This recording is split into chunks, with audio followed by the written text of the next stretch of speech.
Hello, my dear students. How are you? Good, fine, great, great. I'll discuss with you FM RTP November 2020. Although I know most of you would have done maybe or would be easily manageable, but still, let us go through it in a quickly in a very faster way. What I'll try is I might not write and dictate all the answers. What I'll do is since answers are already there, what we'll do is as if I am giving an exam and within maybe a couple of hours, maybe let's suppose couple of hours or whatever the shortest possible time, can I solve that question? Formats, formats would be there. It's only a flow which I want you to learn with this RTP. If you have done very good, quickly try to follow the way of doing it. Maybe the objective is that what could be the starting point, what could be the controversy, what could be the alternative answers out. Slightly I'll discuss with you few things which I believe in this FMRTP. This is FMRTP I'm discussing with you. I believe could have been alternative answers could have been a possibility. If you by chance have found any difficulty, then you can follow that up very easily. Let us start. Yes, so I'm opening up the FMRTP, which is November 2020 financial management. We'll start with the first question itself, a simpler one. It will give me a warm-up exercise. I'll take the question number according to B. Do not worry out. Only help me out with your calculators. What I need from you is keep a calculator in hand. I like keep a calculator in hand and just try to analyze yourself. What could be the starting point? Anything which comes as a doubt, I'll tell you, or what could be the possibility, what could be the gray areas, why they have given like this, or what could have been the alternative.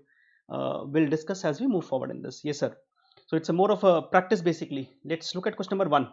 Although this kind of a question you would have done in your classes very frequently, couple of questions at least. It says following information have been provided from the books of Mrs. Lakshmi and Company for the year ended 31st March 2020. Net working capital, bank overdraft, fixed assets to proprietary ratio, reserves and surplus, current ratio and liquid ratio, quick ratio. You are required to prepare a summarized balance sheet as in 31st March 2020. That means from the given figure. What I'll do is I'll quickly pull out the figures. The major objective of, if you recall back your ratios chapter, please recall back your ratios chapter. The major objective of the ratios chapter was what should be the starting point. What should be the starting point? Once I used to get the starting point, there used to be no problem. Now let me first analyze what are the possible items in a balance sheet. Second important part, sir, balance sheet should I make in a new format, old format? I might have discussed in the classes also. Your institute gives both of them till now, both of them, but advisable is wherever possible, at least for a company, go for the new schedule, because you know it, it's your choice. Because FM, again I'm saying, is it's a generalized paper. It can be applied anywhere in the globe, and sometimes we might see some questions are framed in such a way they will give the format of the balance sheet. So interestingly, I would be able to justify two questions institute has given, one in the older format, one in the new format. Maybe they would have done second is the company and first one is not a private or a public limited company, maybe by not by limited word. But anyhow, it's your choice. I feel if you're comfortable, since you have been making new schedules very easily now, should make it. I would be giving a rough gist, because sometime my balance sheets I'll create in such a way it will give me, because it's only a vertical, it's a vertical format or a horizontal, it does not make a difference side by side. So that should not be a troubling point at this moment. Make in a new format wherever possible, and I wish institute should give a clear instruction, at least in the FM paper, what has to be done. Is that fine? So that is not the challenge. Let us try to make a flow of the question. In this case, I have three figures available. One is net working capital, second is a bank overdraft, third is this. Let me analyze. I might be slightly faster, please forgive me for that, because we are doing a practice. What are the information which can come in the balance sheet? Let us first try to analyze. Current asset would be there, liquid asset is there. Since ratio is different, that means stock would be there. So there would be a stock, there would be other current assets, fixed asset would be there. So in the balance sheet asset side, I can see three types. Let me suppose if I would have made a balance sheet, it would be a fixed asset would be there. Yes, sir. There would be current asset, in that would come what? Stock. In that would come other current assets. That would be possibility. Yes, sir. Possibility is there. Then here would be capital, and then because capital, why? Without capital you cannot have. Proprietary ratio is also given. Reserves and surplus figure is given to you. And in the current liability you have a bank overdraft and could be a other current liability. So bank OD and other current liability. So I am able to analyze, these are the figures available with me. Now let me get a starting point. Sir, how to get a starting point? And I'll do very quickly. What is a formula of a current ratio? Let's quickly do current ratio. Help me out, please. Current ratio is current asset divided by what? Current ratio is current asset divided by current liability. Say yes. Yes, sir. That means it's given 2.5. Do not write anything, please. Just help me out. 2.5 current liability is the current asset. Can I say that? Yes, current asset is 2.5 current liability, because current liability will go here. Now, what is my net working capital? Net working capital is 4,80,000. So if I have a net working capital, I'm doing a rough work. Please do not copy. I'm saying I'll show you the answer quickly. Net working capital is current asset minus current liability. Say yes, Nalai. Yes. So if I use that current liability, bring instead of a current asset, I bring 2.5 current liability here. 2.5 current liability minus current liability. It's 4,80,000 is equal to 2.5 minus this 1.5 current liability. So can we work that out? Yes, sir. 4,80,000 divided by 1.5. I get current liability as 3,20,000. So my current liability comes 3,20,000. This comes as a current liability. Out of that, bank overdraft is how much? 80,000. That means other current liability could be 320 minus 80,000. It will be 240. So keep some figures in the mind. 2,40,000. Yes, sir. Now, can I find the current assets? Yes, easily I can find. So current assets are basically 2.5 of a current liability. I'm doing a fast forward, assuming you are very comfortable with these kind of a questions. Please, wherever we'll get stuck, I'll slow down at that point of a time where I presume could be a slower point. It will be 8 lakh which comes out. Current assets. Liquid asset is 1.5. 3,20,000 is my current liability into 1.5. It will come 4,80,000. So my 4,80,000 would be other current asset. Total current assets are coming as 8 lakh. 3,20,000 would be a stock. This comes out. Now the problem is the next part which comes out. So I already have available my bank overdraft came, this came, stock, and this came. Now this fixed asset to proprietary ratio, where the student gets stuck. Fixed asset to proprietary ratio, where a student gets stuck. Let us work out this, sir. If I try to make my balance sheet, let's suppose, can I make my balance sheet like this? Capital, reserve surplus, current liability, fixed assets, and current assets. Say yes. Yes, Nalak. Yes. Can I reconvert this balance sheet into slightly smaller format? Reserves and surplus, and this makes a proprietor's fund. Current liability, this is fixed assets, and this is current asset. Instead of cramming a formula, we are trying to create a formula. Instead of cramming, what we have done in the classes also. Current asset minus current liability. So this is working capital. So can I say my balance sheet summarized form can become like this? Fixed asset. So instead of capital reserve surplus, we put proprietor fund. Fixed assets, current asset, difference of a current asset, current liability is working capital. It will come working capital. So I can say proprietor fund is equal to fixed asset plus working capital. Say yes. Yes, sir. Now if I put this equation, proprietor's fund is equal to fixed assets plus working capital.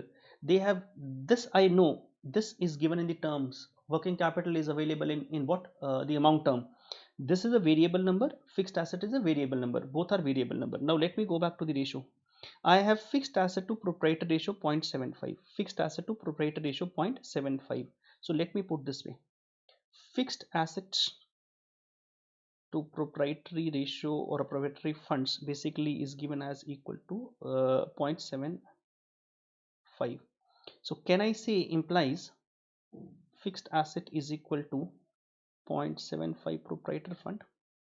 Can I say that? Yes, sir, I can say that. Now in this I will substitute this part out so that my one variable equation becomes proprietor fund. Instead of that, it will come 0.75 proprietor fund plus working capital was given as what? We had net working capital 4,80,000. It was 4,80,000. So can I say my proprietor's fund would be equal to 4,80,000 divided by 0.25. It comes 19,20,000. And this includes what, sir? This includes capital plus reserves, and reserves are given how much? Reserve, no need to copy, please. Now I'll show you the answer. Reserves are given 3,20,000 minus 3,20,000. So my capital comes 16 lakh. My capital is 16 lakh. Now I can total up the balance sheet. capital, reserve surplus, current liability, total, and fixed asset can be a balancing figure, or fixed asset can be calculated using this ratio? Can I quickly check the answer? Can I tally the answer from the answer, please? Yes, sir. We are trying to save most of our time. I'm just giving a flow. Since it was the first question, I might have been slower enough. So using your first, you can make the balance sheet, and then you can make notes forming part of the solution. But they have given the working notes first. It's perfectly fine. So using a current asset, current liability, they came out, I think, 8 lakh. This is what exactly we came out. Then liquid ratio, and this stock came out 320. I think stock hours also came 320. And they have given the full format. What we did was working capital, and using working capital, current asset was 2.5, current liability they substituted here. After that, fixed asset to proprietor ratio, they have directly given that formula. How did we arrive at that formula? That was a summarized balance sheet. How did we summarize the balance sheet? Proprietor fund plus current liability is equal to fixed asset plus current asset. So current asset minus current liability is nothing but a working capital, and they get 19 lakh 20. I think we got the proprietor fund as that. Proprietor fund is capital plus reserves. Capital plus reserves. We get 14 lakh 40,000. This has they have given calculated this way. You can also calculate as a balancing figure. Same thing will come. The balance sheet if you tally it out. And then we have found the creditors. They have write the creditors. I can write other current liability because this was given. So 16 lakh it came for me. 320, 80, 240. Same thing came out. Is that fine? This was the first answer. I think manageable. What I expect from you is now, why I am doing in such a faster mode, because when you're revising for the exam, you do not have to write the formats again and again, because a major mistake what we do is this end time should be quickly question and answer. Let's suppose if I generally take 10 minutes or 12 minutes in writing the full answer, that is not the objective at the last moment. Now the objective at the RTP point is, when I'm discussing or when we are doing, is not the formats we would have done practice enough by now. You might have written some test papers, you might have written some the examination or a class notes you would have done. Now the objective is quickly question solution, question solution. What should be the flow of the answer? Is that fine? Now before I move forward, let me do one more question they gave on the ratios. Now in this balance sheet they have given the old format. It does not make, they have not written a share capital here. Maybe the reason they have given it here, but I would suggest, in case you're writing the new balance sheet format, it's perfectly fine. Otherwise this is also fine. Although till now I think the old practice manual, those who might have seen from the old course, they would have found both ways institute is giving the questions and answer. So it does not make a difference. That is not the answer, the objective as of now. Let us do one more question on that. Ninth question I'll do because it involves ratios. You take a single minute time, and starting point I need, I'm saying, and we will be able to do it. Starting point, I'll quickly keep writing the figures. Objective. Now read that question quickly please. Single minute I give it to you. Single minute. We should not worry about what answer they would have given, how they would have arrived at. Let us try on our own. First note, second note, third note, whatever comes out, please. Interestingly, when you read this kind of a question, only one figure is available. So only one figure could be there. First part is make a balance sheet of the company. Make a balance sheet of the company on the basis of the above details. Now I can know what details are there. Fixed asset would be there, stock would be there, debtors would be there because collection period is given. And in these kind of a question, if you recall back, we used to have debtors, stock, cash and cash equivalents, or cash balance. Basically fixed asset would be there. Liability side we will have what? Share capital. They have clearly written share capital. Now reserves would be there. Capital gearing ratio means loans. Debt would be there. And fixed asset to net worth. Net worth is nothing but shareholders fund or proprietors fund here, which comes out. Is that fine? Now starting point, sir, help me out. I'll write the key figures. If you want, you can keep writing those key figures, please. My stock turnover ratio is based on cost of goods sold. My fixed asset turnover is based on cost of goods sold. That means cost of goods sold is important. Using these two, if 35% is gross profit and 90 lakh is sales, they have written all credit. Even if they would not have written this word all credit, we assume, if nothing is said, sales are all credit. Now 90 minus 35, can I calculate 90 lakh Basically 90 lakh, if 35% is gross profit, cost would be what? Cost of goods sold would be 65 into 0.65. I am getting my COGS as cost of goods sold. No need to copy, please. You have the answers. You just keep putting on the rough papers key figures. 58 lakh 50,000. Done, sir. Stock turnover is based on cost of goods sold. What is the formula for stock turnover? Now, like formula for stock turnover, STR is equal to COGS by, generally you have average stock, since it's a single year balance sheet, no average concept, it's a COGS by stock. So COGS by stock is stock turnover. Stock turnover is available. Can I calculate the stock? Yes, sir. 58 lakh 50,000. I am fast forward because I understand you know the formulas. 9 lakh 75,000. 9 lakh 75,000. Done, sir. Fixed asset also based on cost of goods sold. Fixed asset. So fixed asset turnover is, again, we can have on the sales basis, since he has clearly mentioned cost of goods sold, it's a cost of goods sold. So it's again 58 lakh 50,000 divide by what? 1.5. Fixed asset we get is 39 lakhs. Oh my god. 39 lakh. Done, sir. Two figures have come. Now what, sir? Now we can do one thing is fixed asset to net worth. Fixed asset to net worth. Anything you can do, I am doing what I can clearly visualize. So I'm putting it here. Fixed asset to net worth, I put like this. Fixed asset net worth is 1.3 to 1. 1.3.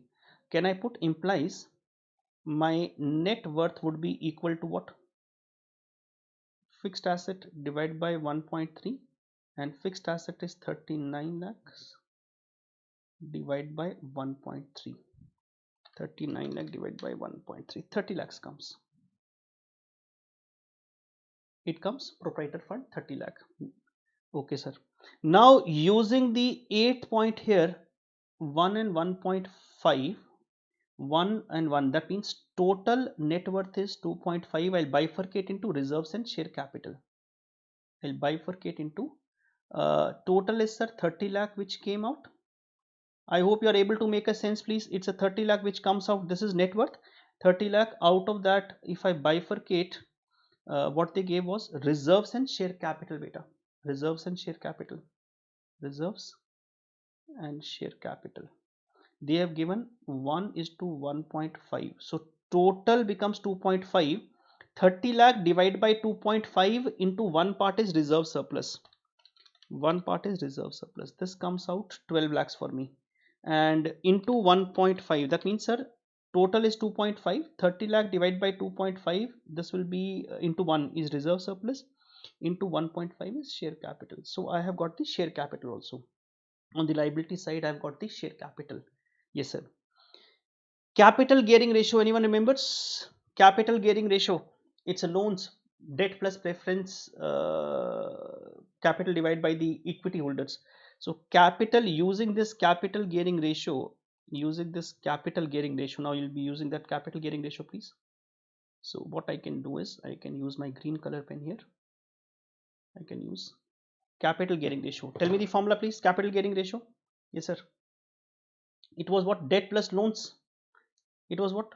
Now in this case we have only what, nothing is mentioned, we'll assume debt. So what I'll assume is debt divided by equity shareholders fund. Basically that's a share capital plus reserves and surplus, both of them. Equity shareholders fund is equal to 0.7875. 0.7875 implies debt would be equal to 30 lakhs.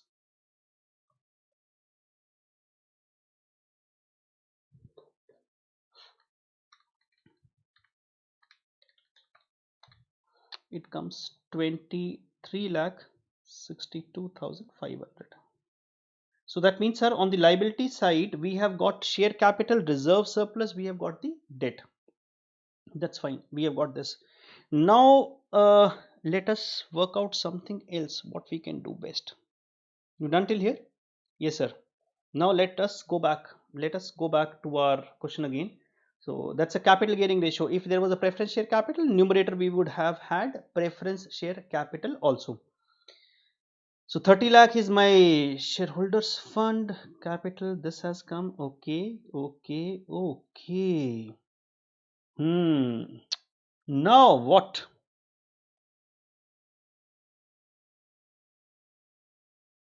Hmm. Now what? Let us do one more part, then I'll tell you. Let us do one more part. You know what is debt collection period? This is, I'm trying as if I'm a student now. Debt collection period, 1 month. Debt collection period. You know debt collection period is what? 12 months by DTR. Months it's given. 12 months by DTR. Can I find using that? Let us. Can I find DTR? DTR would come as what? You try out. I give you a single minute time, please. Now try out. I've given you the hint. I have given you the hint, Nalaik.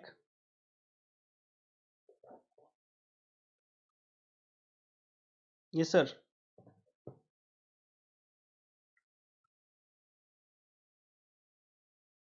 Done? Yes, sir. Now look at this. So DTR will come 12, I think. DTR will come 12. Sir, what is debt collection period? Let me put this way.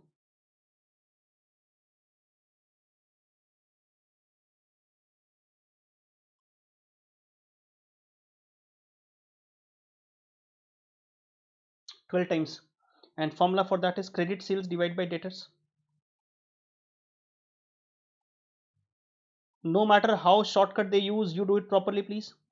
So implies I can find debtors now. Credit sales was 90 lakh. Divide by 12.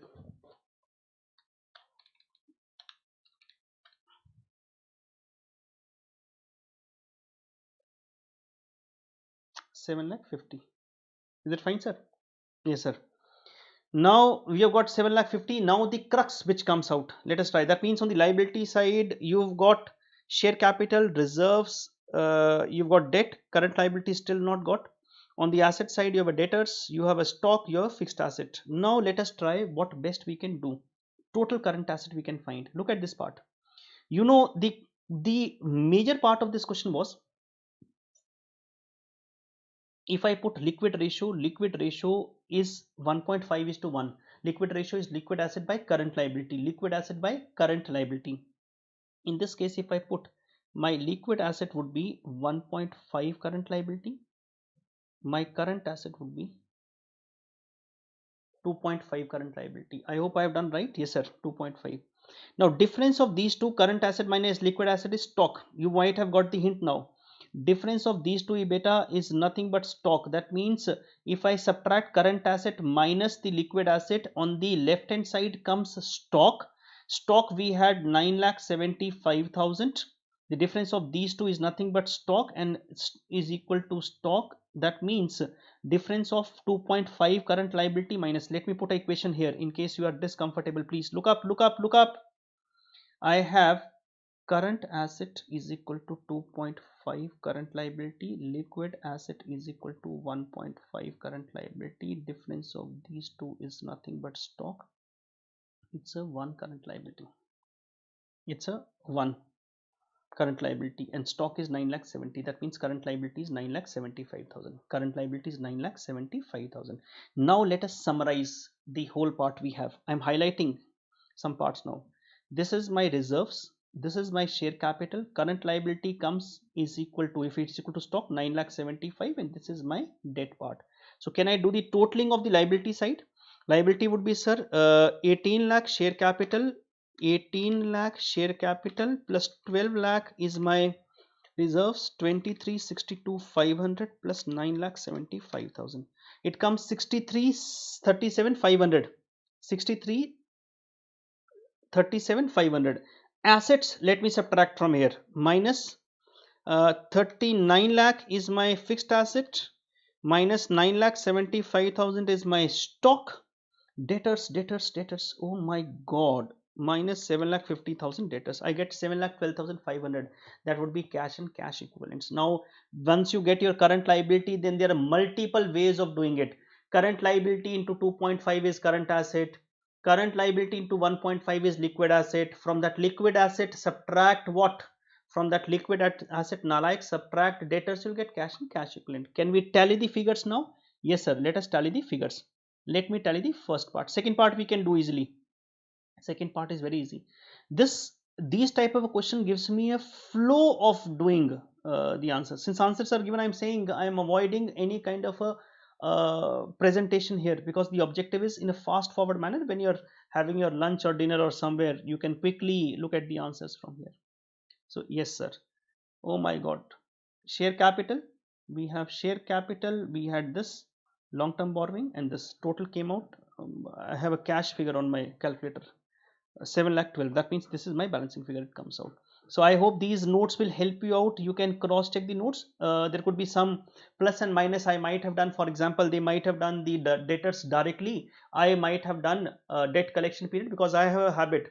I'm not of a kind of a person who will jump up to the final answer. So I calculate my debtors turnover ratio and then I apply the formula. Similarly, I would have done current asset 2.5, current liability, liquid asset 1.5. I think they might have missed out that, and they would have directly given the answer, but more or less answer would come.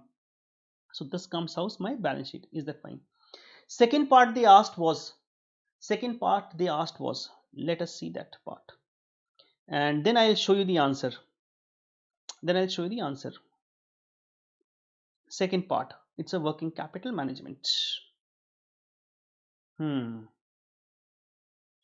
Yes sir. Now look at, let's read this part out. Let's read that part out now. The statement showing working capital requirement if the company wants to make a provision for contingency is 15% of net working capital. Now working capital is a straightforward exercise we can make. The way they have given the answer, we can make it out. If you recall back, if you by chance have the RTP in front of you, try to do it on your own please. You have all the current assets minus current liability. You have all the current assets minus current liability. The moment you have a current asset minus current liability, it gives you the working capital and then 15% of it which could be there. So we can create that out. So basically, if we look at the answer, you had, I want you to try on your own before I show it to you.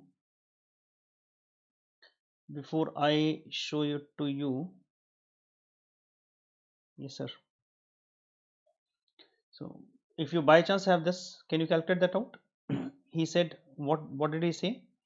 You have, these are current assets, this is current liability, we can add them up. 9 lakh 75 plus 7 lakh 50 plus 7 12 500. This is 24 lakh, this minus the current liability 9 lakh 75 minus 9 lakh 75, and we get this 15% of this. You can calculate minus 9 lakh 75,000 into 0.15. That comes out and this comes out.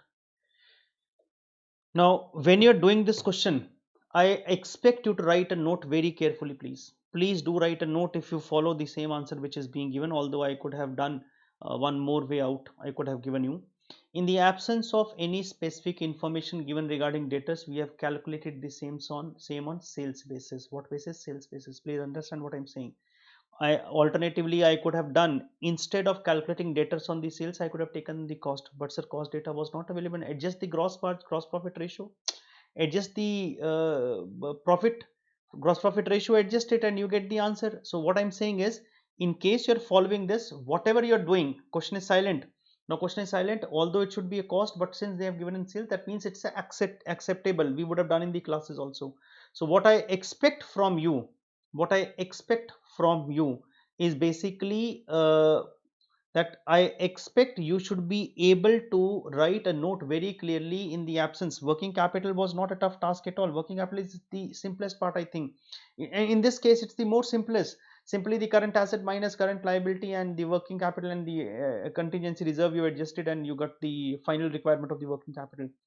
But please do write that in absence of, on the note when you're writing here, instead of that, you write it clearly, or at the below, we have taken the debtors on the sales basis. Alternatively, we could have taken on the cost basis. If you would have taken on the cost basis, adjust the gross profit ratio here. Is that fine? So I expect when you're doing these type of questions, please be very clear that what you're doing in, because alternative views could be a possibility which can come out. So we can do on the sales or the cost basis, but I would have preferred that since institute is giving in the latest RTP, they are taking on the sales basis, that means it could be acceptable also, could be. Now let us try question number, I think since we are in working capital, let us try something on the working capital, debtors management. Debtors management. In fact, in the class, I would have done this topic by three ways. I would have done by 3 ways. I would have done. So I expect that you would be able to do it. So let's come to page number, please. Come to page number 4 if you have. I'll show you that. Give me a moment time, please. Give me a moment's time. Yes, sir. Question number 6 we'll try. Debtors management. You read that out once, please. I'll give you time. We have done in the class, I think 3 ways we would have done. 3 methods I would have done in the class. So in fact, I told you that any of them could be asked in the exam. But in case nothing is said, you can follow any one of them. So I'll give you 2 minutes time. Please read that out. Read that out. First chance is yours, please. Read that out.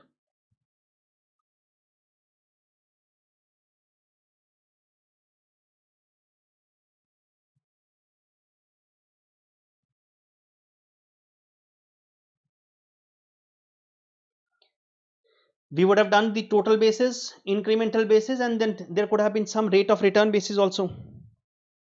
Interestingly, it's a decision making question. Answer will come same in all the parts. Answer will come same in all the parts, please.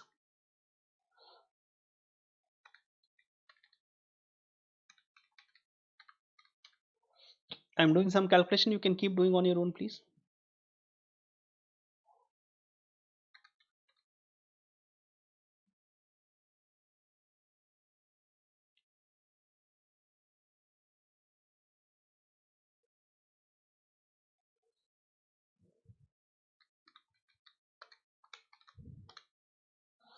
Important part was finding out the fixed cost. Fixed cost remains the same.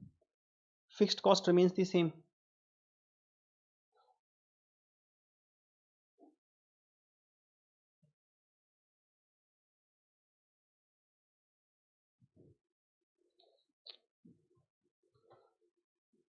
Yes, sir. Can I read that out? Let me read out with you.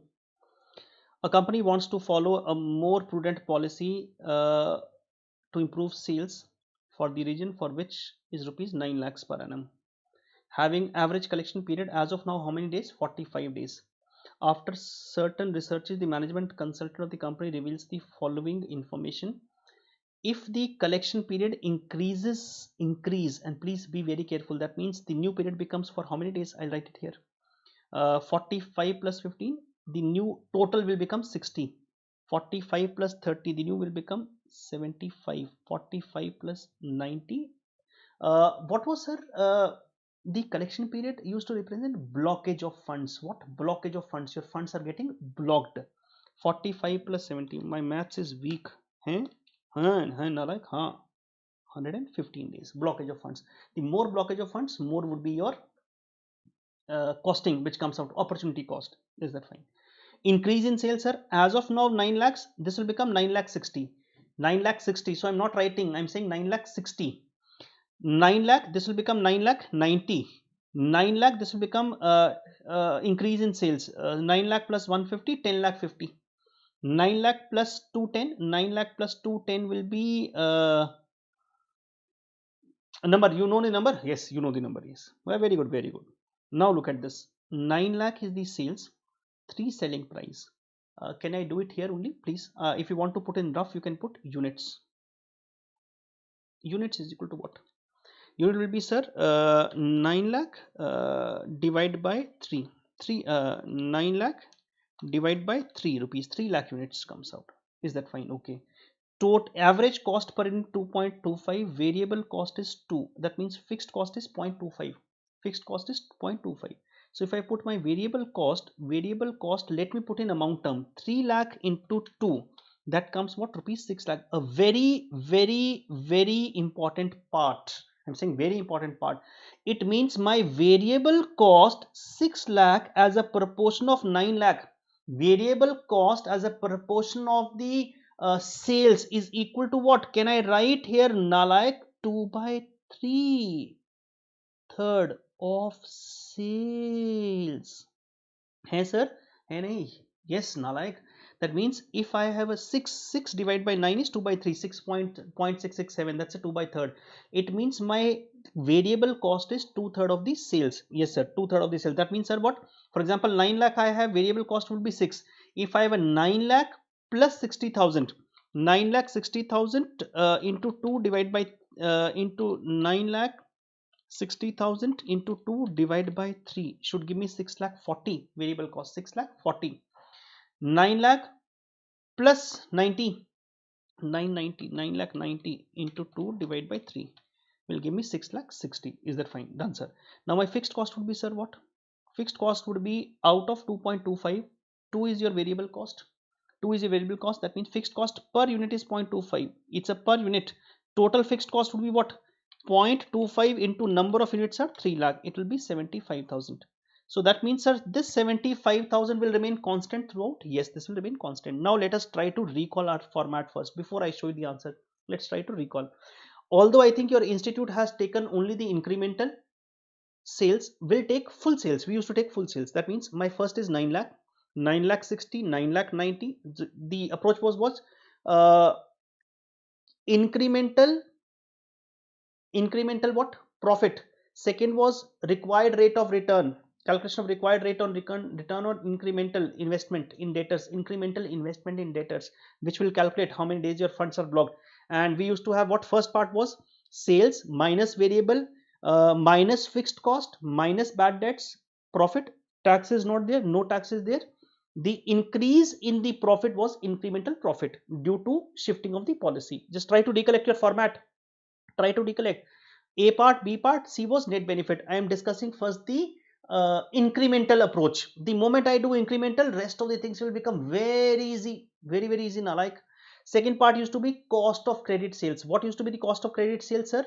It used to be fixed cost plus what cost? Variable cost. Fixed cost plus variable cost. Then blockage of funds. The original is 4560. Then we used to calculate debtors. Debtors, basically investment in debtors. Then what is my incremental investment in debtors?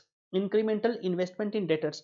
Sir, can we do verbally one part? Let us do verbally one part. Let us do 9 lakh as of now. You are standing 9 lakh, 9 lakh, 9 lakh minus your variable cost is how much? 6 lakh, sir. Minus 6 lakh minus your fixed cost 75. Done. 2,25,000. Now you have a bad debts. Bad debts as of now is 1% of the sales of 9 lakh is 9,000 minus 9,000. That means your existing profit is 2,16,000. Existing profit is 2,16,000. 2,16,000. Can I make that out? If you want, I can make one format and then we can copy, because first part I think they have made slightly different. Is that fine, sir? Sir, make one format so that we are clear. Okay, let's do it now. Like let's make it. Let's make it A part.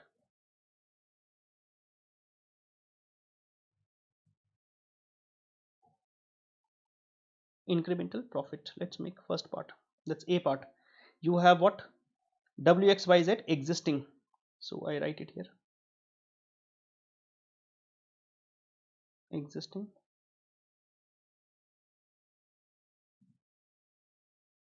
YZ. These are my plans. Sales.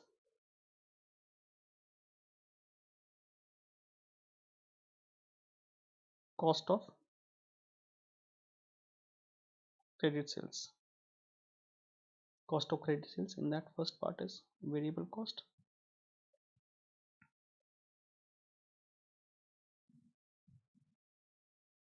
Bad debts.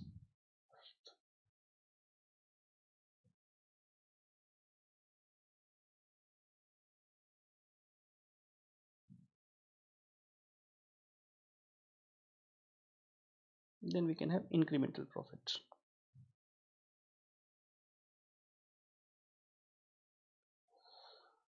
Existing sales was 9.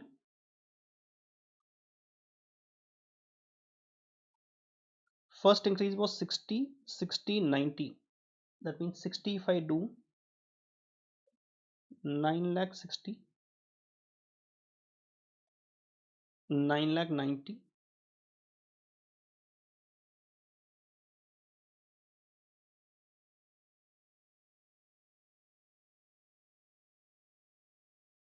10 lakh 50.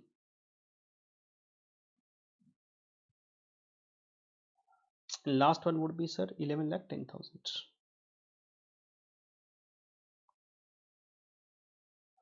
Variable cost is how much, sir? 2/3. Fixed cost we just found. I am just going back, please. Give me a moment. 75,000. So fixed cost will remain fixed at every level.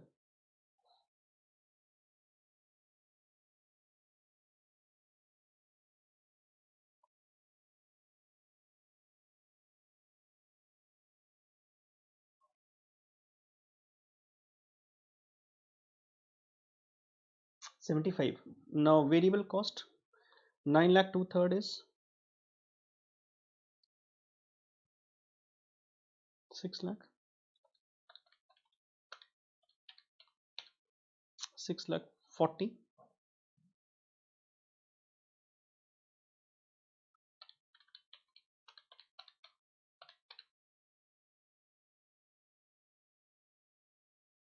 60,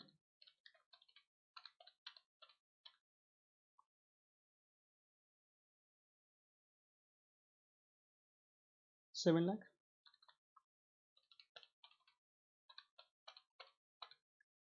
7 lakh 40, I think. Yes, sir. Bad debts first case was 1%. So I'm not writing that percentages. You can check that percentages, please. 9 lakh into 1%, 9,000 it comes out. 9,000, 9 lakh 60. Let me see that. 1.5%.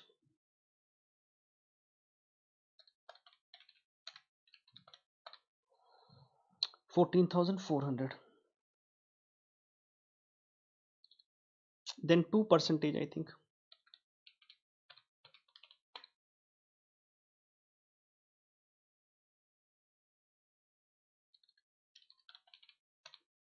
10 lakh 50 into 3 and 4%.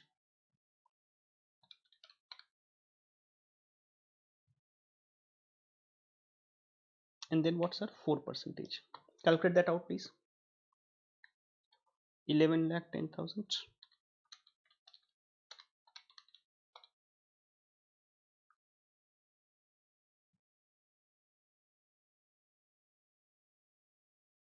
Profits. Only once I'm doing it, don't worry, please. I did not want it to do it, but maybe slightly it becomes comfortable because 3 answers would be there of this. 2 lakh 16. Net result would be same. 40.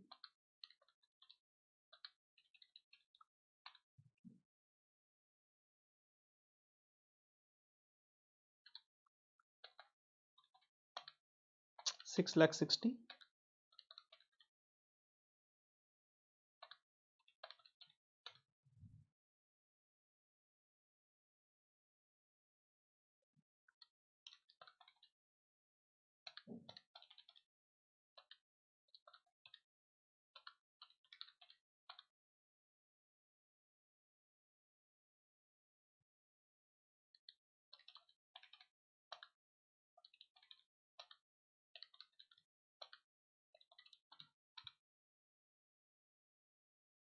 Done, sir? Yes, sir.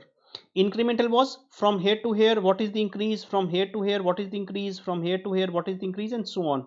So incremental, first part. It is not incremental net benefit. Net would be after the required return that comes out. 230,600 minus 2 lakh 16. So if you move from first to second policy, your increase in profit is 14,600. 235,200 minus 2 lakh 16,000. 19,200 minus 2 lakh 16,000. 27,500. 34,600. So if you shift from first to second, these are the profits comes out. Now second part I'll show you from there only. We'll do it what? Uh, roughly can I do? Roughly I can do only, I'll do existing and W, then we'll check cross them. Cost of credit sales used to be, I'm highlighting in yellow. I'm highlighting yellow, please. This is cost of credit sales. Cost of credit. So first two cases I'm seeing, I'm not putting any heading. We'll see required return on, it was required return on incremental investment in debtors, 6,75,000. Just look up please. If you want to copy, it's your choice. Otherwise, no need to copy. I'll show you in the answer, please. Second was 640 plus 75. Sir, bad debts is not out of the pocket cost. 7,15,000. And what was your investment in debtors? Let me see. Number of days blocked, funds blocked, ACP, collection period 45 days and then was 60 days. 45 days and then was 60 days. So I put here 45 days and 60 days. So if this is full year, how much is my funds blocked for 45 days? And if this is full year, how much is my funds blocked for 60 days? 7,15,000 into 60 divided by 360. So my funds blocked comes out as 11,91,000, 1,19,000. Sorry, investment in debtors 1,19,000. 167, that is investment in debtors, or you can say it's a debtors basically. And if this is for 40, what will be if this is for full year? How much is for 45 days? 6,75,000. And please, I am assuming you are looking at this class after revising from your notes. Anyone who's looking at this RTP, please first finish off this syllabus and then do it. But otherwise, you'll feel what is happening here. It's rocket science.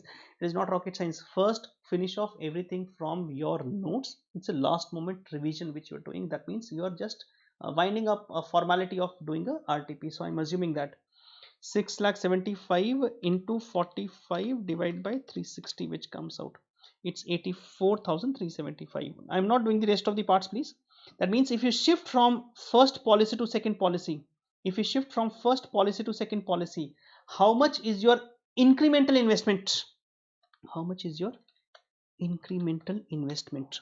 34,792. 34,792. Yes. How much is your required return in percentage?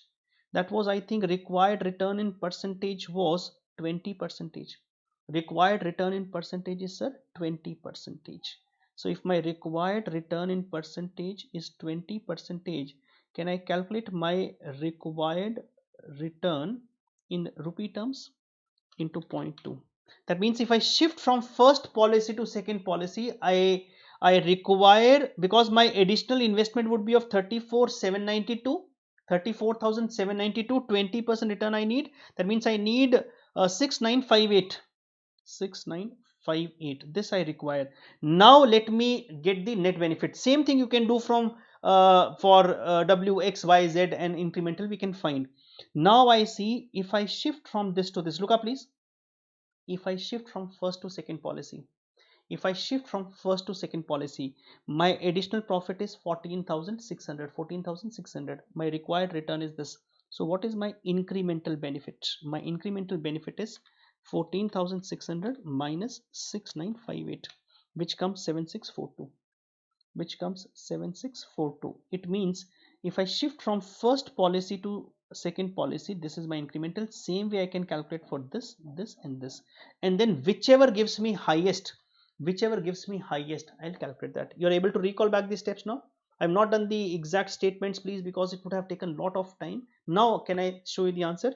So we get the first, these figures you can copy with you, 14,600, 19,200, so that we can cross tally. All three methods, interestingly, would be based on them only. Yes, sir. Let's try that out. Let's quickly go. So when I go there, come on, incremental. Do not become mental. It's incremental, Nalai. Oh my God. All three methods they have given. This is total approach. This is incremental. Look at this. They have given OR part. You can do another method. We can do any one. If they use the word, use that method. I would have told you incremental approach. Now instead of they have taken incremental sale, we have taken a credit sales. You taken credit. So we have taken the first complete, then I think 9,60,000, 990 and so on. Nothing to worry. They have taken incremental, please. We have taken full. Nothing to worry. We have made that format properly well. Our net answer was coming this only. Huh? Oh my god. Yes. Yes, it is coming. And now interesting is, if by chance I make this, then you know what will happen if I would have done this way 6 lakh, then only incremental 40 and 60. I would have got confused. I would have got confused. Why? How do I get this cost of credit sales? Oh my god. This is nothing but fixed cost plus variable cost. These are collection period. This is what we did. This is what, and then we have done what? Incremental investment in debtors comes out this incremental investment. Sir, how did they get this 153? Can you do us a calculation? You have your notes, please. You have your notes. In that you see your variable cost was coming. I'm doing it this for this part. I'm doing for this part. One more I'm doing. You had variable cost, I think 6 lakh 60, fixed cost 75. Just see that note you've written. 660, 735. It comes 735, 75 days blockage. 75 days will means into 75 divided by 360 funds blocked. How many funds? 153, 125. Is that fine? Now when I shift from first to this policy, first to this, my incremental investment is 68,750. Yes, yes sir. And 20% return I need into 0.2. That means I need 13,750. 13,750. What I'm getting profit, I'm highlighting in yellow. I'm highlighting in yellow 19,200. I required this. That means if I shift from first to second, third basically, my incremental is 5450. First, I have already shown you. I hope you got the calculations right now. Means you got the flow at least. Leave apart the calculation. You got the flow at least. First answer we calculated 7642. So my suggestion is, in the incremental, the way we have done, the way institute does, it's only a different way. They have taken only the incremental. We'll take all credit sales, all variable cost, all fixed cost, bad debts. Bad debts is not part of a cost of credit sales. And then blockage of funds, shifting from first to second, shifting from first to third, shifting from first to fourth. How much is my additional blockage? These are my additional blockage. Orange color I'm using. Which color I'm using? Orange color. These are my additional blockage of funds. This is my requirement rupee term. This is my benefit. So I calculate my net benefit. Out of this, which gives me the highest profit? Which gives me the highest profit? Which gives me the highest profit, Narayan? Which? W. So my policy selected would be W. Policy W would be accepted. Now you can check that part out. This is one way of doing incremental. Check that out. I'll just take a 30-second pause, please. The throat will go for a toss else.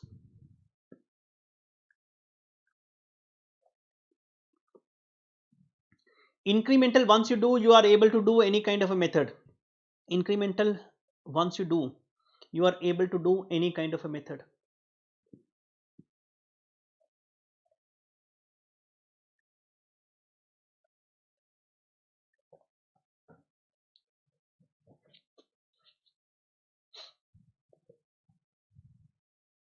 Done. Now the percentage method. Look at the percentage method. Look at the flow, and you can refer your register, and then look at this, please. Refer your register. You earn additional 14,600. Let me whitewash everything. Let me whitewash everything. Very good, very good, very good. Now look up, please. You earn 14,600 extra by investing 34,792 extra. Hey? You earn 14,600 extra by investing 34,792 extra. Additional profit, additional investment. Incremental profit, incremental investment. 14,600 divided by 34,792. So my percentage return comes 41.96. 41. And how much was required return? 20. Am I getting more than 20? Yes, I'm getting more than 20. That means I should accept this policy. But since I have to compare, I'll compare all. Sir, let's go one more. I use green color. Which color? Green color. I earn 19,200 extra. 19,200 extra by investing 68,750. This is a percentage method. Expected rate of return. Now 19,200 divided by additional incremental profit 19,200. Incremental investment how much? 68,750. Hey, 29,7.93. Can I calculate that? Yes.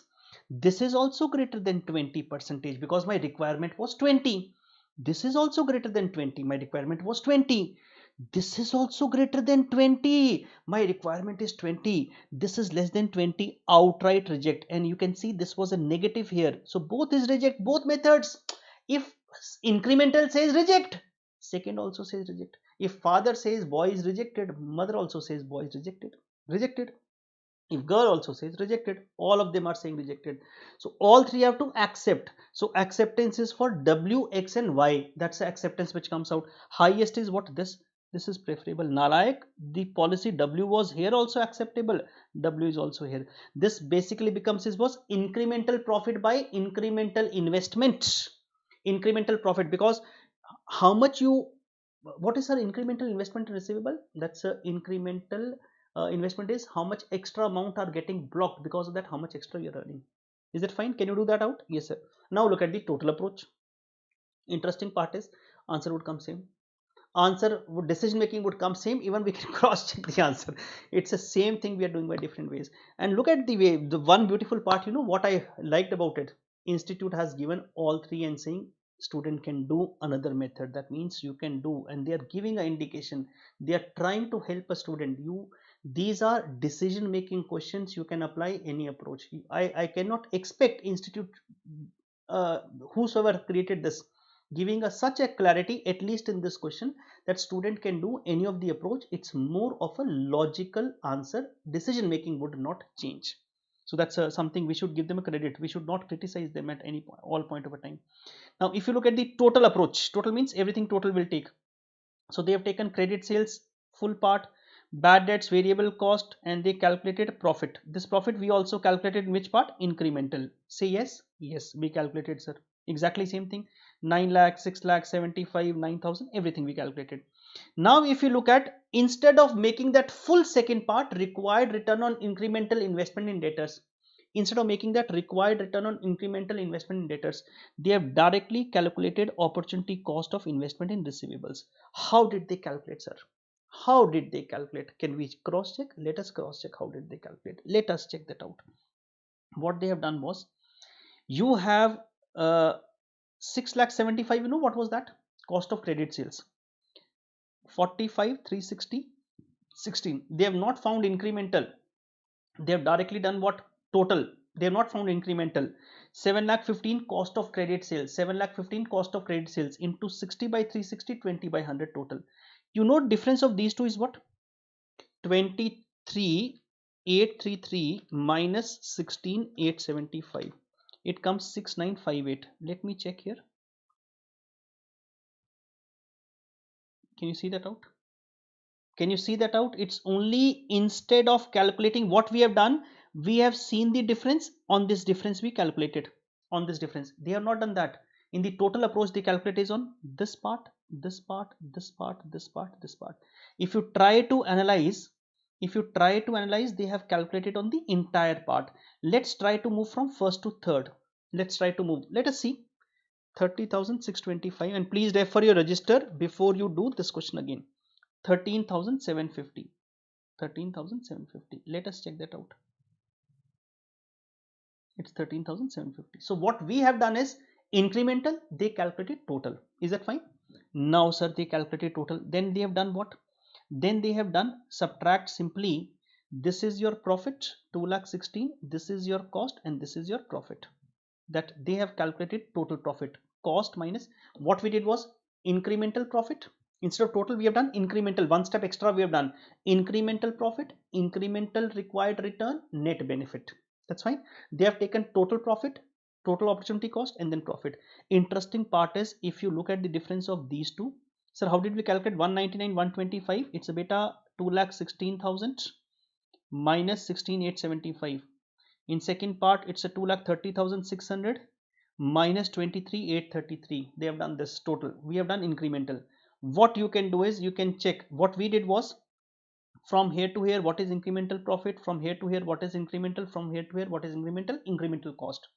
Interesting is they have taken total, but from 199 to 206 797. See the profit from here to here, from here to here it will come same what you've got in the incremental part. 206 767 minus 199 125 7642. From here to here also you can see that will come same. I hope you are able to make out a sense. Please look at the questions. It's only a different way of doing the questions, please. It's a different way. Presentation is changing, net impact is same. Net impact is same. Please spend 2 minutes time if you want, cross check everything in case you have the RTP open somewhere in your laptop or wherever you're looking at this class.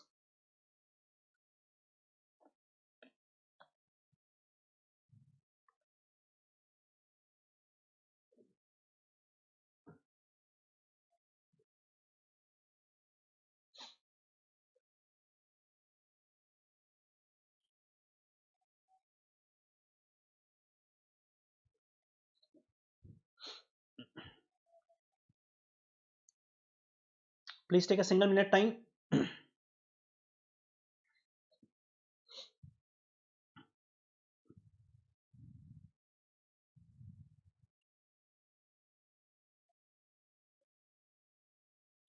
Cross check the answer, please. I'll give you a single minute time and then I would go to the next question itself. I think that's a risk analysis, certainty equivalent approach. Those who have done by chance or want to do the next part out, we can look at the next question.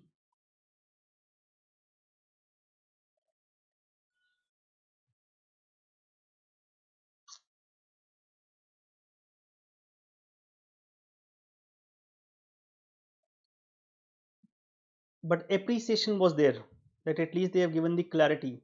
Otherwise, you know what happens, students? Sir, which method should I apply? How should I do it? A major concern comes. Sir, which method should I apply? How should I do it? Institute has given this way. In class, we have given this way. It becomes very odd for any teacher, any teacher, especially paper like FM. I'm saying in FR, such a beautiful paper. All papers are beautiful, please. All papers are beautiful. It's basically analytical skills takes a backseat in case we get stuck with these kind of a formats. So I should appreciate that at least they have given the clarity. At least student this time is not asking by messaging, sir, which method should I apply and how should I do it. That is not there. Is that fine?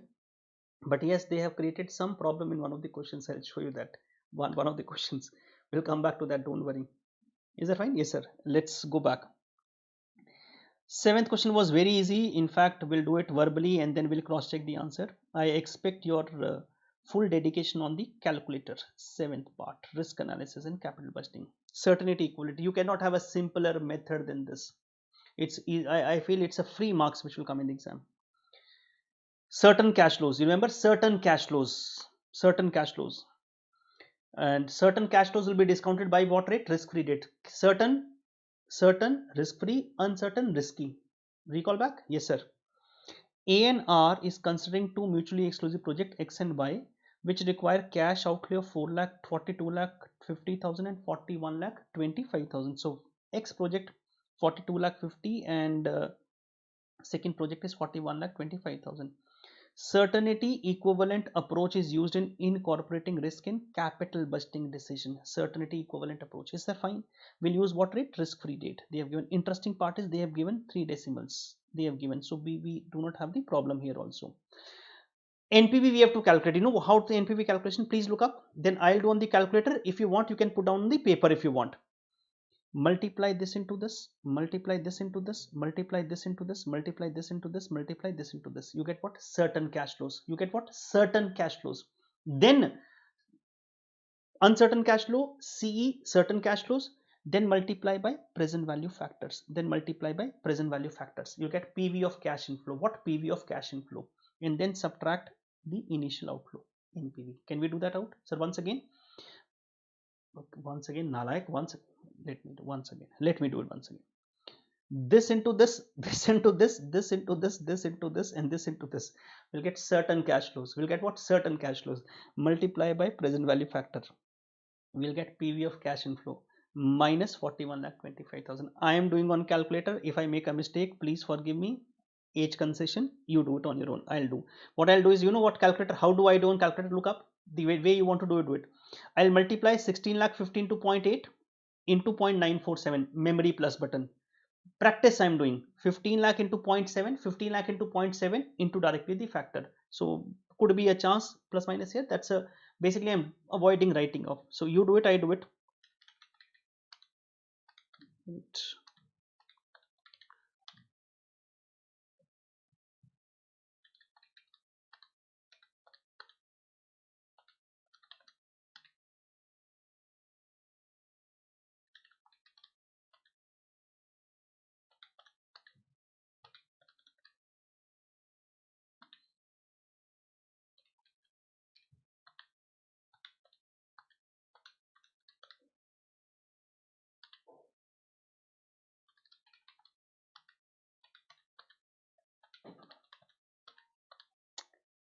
I get 44 lakh 40,690.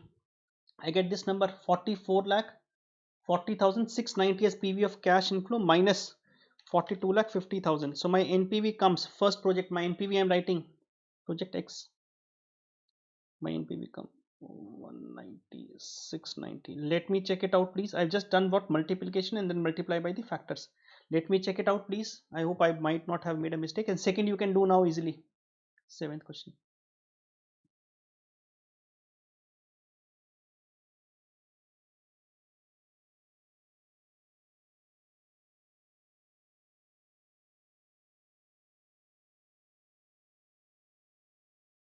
NPV of project X. Oh my God. Yes. Very good, sir. Very good. Very good.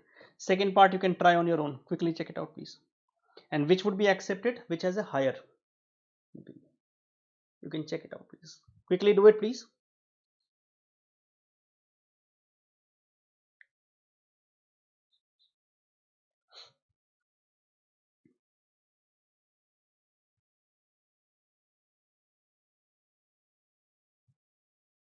Done?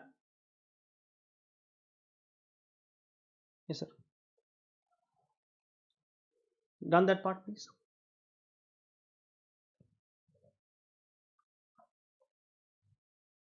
Yes, sir. Now, can we move forward? Yes. Let us look at the eighth question also now. Let's look at seventh, eighth question also.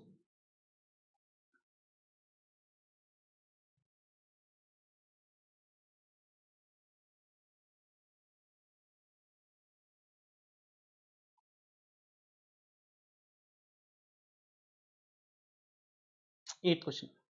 Dividend decisions. It's only for the new course. The previous one also was for the new course only. The eighth question. Let us look at the eighth. It says, given the following information, earning per share, dividend per share, cost of capital are calculate Gordon formula and Walter. Now please understand, Gordon formula you have been interchangeably using as d1 by k minus d. Actually formula is EPS 1 into 1 minus b divided by k minus g into r. I'll do that, don't worry. Let us do the Walter first. There's no dispute on the Walter part na. Let us do the Walter. What is the Walter formula, please? Let us do the Walter. I'll come to the Gordon, please. Don't worry. Let's do the Walter. So Walter formula is,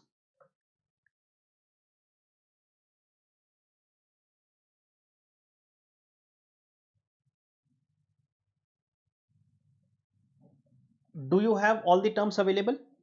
Do you have D? Dividend is available 36, K is available 15 percentage, R is available. Yes, sir. So 36.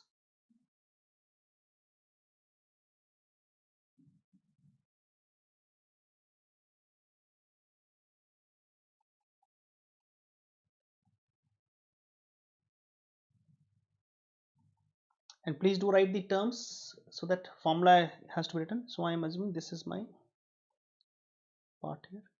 I am using a green color so that differentiates. 36 divided by 0.15. It's a 240, I think.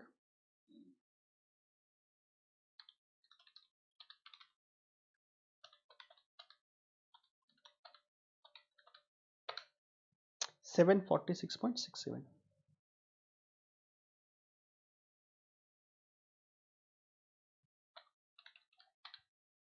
986.67. So what is the answer comes out, please? 986.67.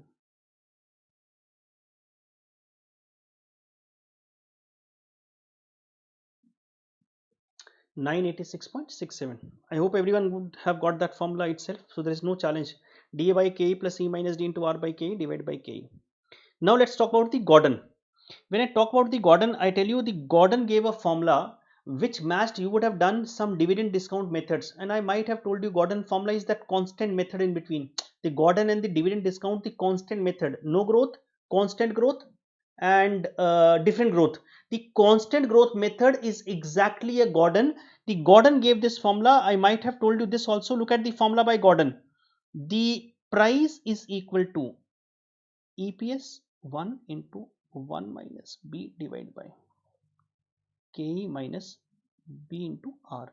Now you might wonder, hey, some of you might be, what is this, Nalaik? I would have dictated, maybe I don't remember where exactly you would have written that the Gordon second formula. EPS, B is retention ratio. B is what? Retention ratio.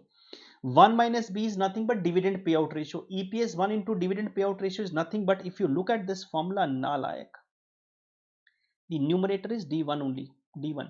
B into R, G formula, B into R. K minus G, Nalaik, B into R. B is retention ratio. B is retention ratio. So please try to analyze. In exam, I might have told you, and please, in case you would have missed out, please, in exam, if he says a word of Gordon, your book although writes the D1 by K minus G, I might have told you the correct formula is this only, which used to come in the final. So in exam, if it comes and uses the word Gordon, although it's a D1 by K minus G, I am presuming they'll give you the full marks, but please write this formula. Ultimately, this is same. Now, in this case, I might have to assume something. This EPS 120, I'll assume this EPS 120, I'll assume is E1. Assumption has to be there. I have done, I think, maybe the second last or the second last or third last question, I think, would be a controversial, in which I would have given, if nothing is said, what you do. So we can use is what? 120 and 36. So I can calculate my dividend payout ratio. So my dividend payout ratio in this case will come 36 divided by 120. 36 divided by 120 is 30%. So my retention ratio will be equal to 70%. Retention ratio, this is nothing but B. This is nothing but B. So if I calculate my G now, growth, G is equal to B into R. That's basically this. G is equal to B into R. So my B, I'll write that only, but I'm writing it here just for a reference. 0.2, that comes out 0.7 into 0.2. It's a 0.14. So now let me put in this formula the figures. Can you see that out? Yes, sir. I'll show you that answer. Don't worry. I'll show you that answer. It's a 120 into 1 minus retention is nothing but payout only. D1, 36 only will come now, like KE. This is so 120 into 0.3, 36. 0.14.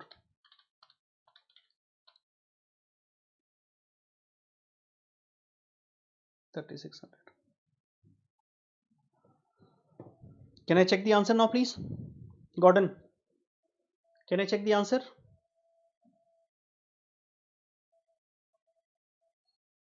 Can I check the answer? Yes, let's quickly check the answer, please. I don't know. I think they would have given the same. Although it's an assumption. Although these are the assumption, but I feel they should have given the same.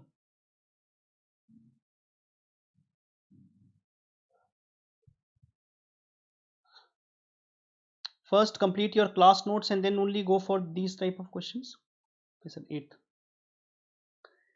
Share price, we got 3600. Yes, that's 8th question. 3600. Retention ratio 1 minus B's retention ratio. So payout ratio comes out 1 minus B. And this formula is very comfortable. This is the free marks you have, 5 or whatever number it comes, 986.6, and I think this was coming. So this is also a straightforward which comes out. So done 6th, 7th, 8th, 9th we have done. Let us move back. Two lengthier question I'll take at the end. So let's do the leverage part first. Leverage is a simpler exercise. Let's look at that question and then we'll come back to the I think indifference point. Also one question is there. We'll check that and then we'll come to the cost of capital and the capital budgeting. Yes, sir. It's been a very tough time, I know, for some of you sitting back home and trying that out. So be mentally very strong, please. This exam will check the mental strength rather than anything else. Let's do third and fourth back to back. Third we'll do first. Third, let's do the capital structure. That's capital structure. Third, let's do. Yes, sir. Let's check that out, please. Read that out. Third, what it says. Two alternative financing plans. You have equity shares of 10 each. Equity shares of rupees 10 each. In rupee term, 8 lakh they have given. I think rupee they have given. So 8 lakh. It's a how many shares you'll get? 80,000. Number of shares 80,000. Preference shares 4 lakh. 12% debentures 4 lakh. So interest rate will come 4 lakh into 0.12. Interest will come 48,000. The indifference point. What is indifference point? That level of EBIT at which EPS under both the plans would be same. EPS is 4 lakh 80. This is EBIT. Corporate tax 30. Calculate the rate of preference dividend. We have to find the preference dividend rate here. Now what we can do is we can make two equations. EPS equation for plan A, EPS equation for plan B, and then solve. Or you can calculate EPS for plan A and then you can solve. Sir, how would you calculate EPS for plan A? EBIT is 480. EBIT minus interest. EBIT minus interest will give you EBT. Can I do verbally? Let's do. 4 lakh 80 minus interest 48,000. It's a 4 lakh 32 is EBT. EBT. Tax rate is 30. PAT would be what? Tax rate is 30. PAT would be what? Into 0.7, sir. Into 0.7. 3 lakh 2,400. 3 lakh 2,400. EPS would be divided by 80,000. So EPS comes 3.78. EPS comes 3.78. And you can make the equations here simultaneously. Sir, how would I make equation? EBIT minus preference dividend, which I do not know, minus preference dividend divided by number of share, and then you can solve. Then you can solve. Should I show it to you? Yes, sir. So that can get, that would be there. You are trying, you'll try that out, then I'll show it to you, please. Let me try verbally how much it comes. This side would be again EBIT. I'll make two equations. 4 lakh 80 minus preference dividend divided by 80. 3.78. 3.78 into 80,000.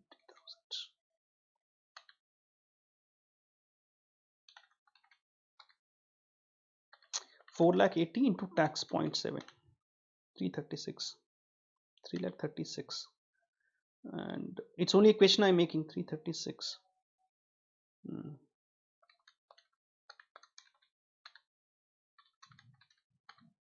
33,600 is should be the preference dividend. 33,600. No matter how you do it by 4 lakh, it should come 8.4% each.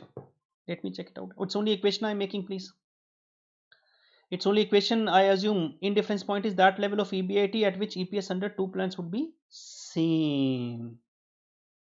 Yes.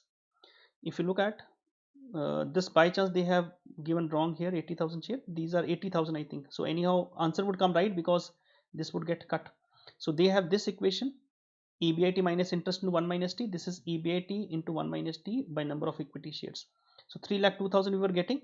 On this side we will get, sir, how did we get 3 lakh 36? 4 lakh 80,000 into 1 minus T, because EBIT minus interest, EBT minus tax, PAT, directly it comes out, and when you solve that out, it comes 8.4. Try that out, please, in case you want. 4 lakh 80 minus, first part we already did. 4 lakh 80 minus 48. So instead of calculating EPS, what he has done is profit he has calculated 3 lakh 2,000. Basically this gets cancelled, and this they will equate with this. So they'll get preference dividend as 33,600. So preference dividend divided by preference share capital will give me 8.4. Will give me 8.4.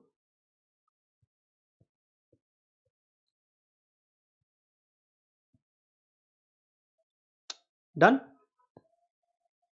Those who have done, try fourth also, please. Leverage.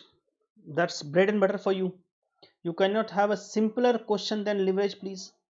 You cannot have simpler question than leverage. That has to be the simplest.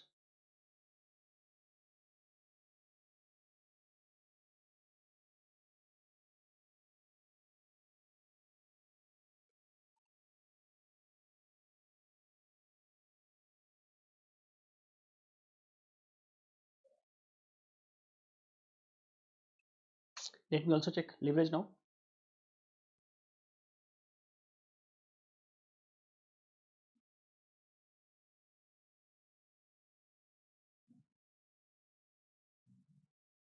Page number, sir, is 2. And be very, very careful. I'll tell you what mistake could be made. We have Equity share capital face value 100, 10 lakh. So number of shares would be 10,000, sir. 10% debentures 100 each.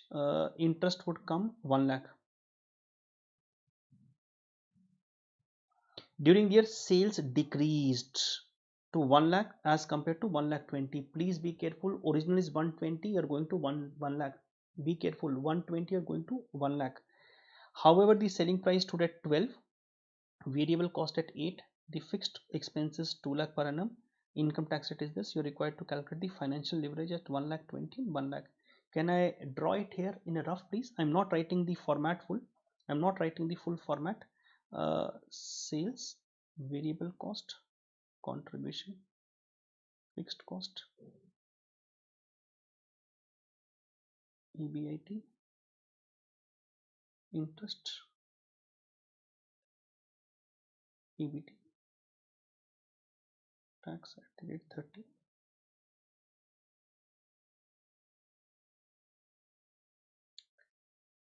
PAT, number of shares, and EPS. Is that fine? So first is 1,20,000 units. 1,20,000 into 12 will give you 14,40,000. 14,40,000. Variable cost will be 1,20,000 into 8.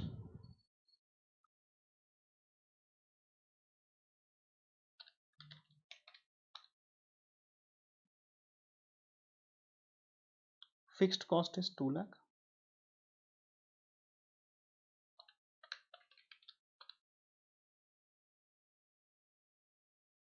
I'm doing existing part. Second part you can make on your own. 1 lakh.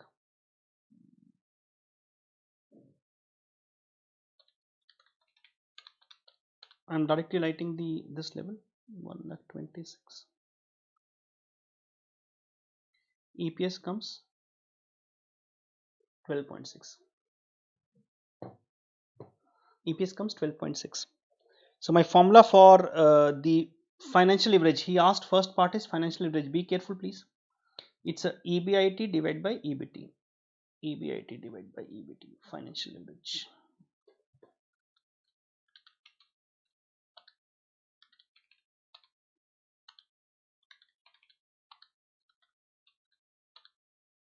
$1.56. Second is operating leverage. Contribution by this.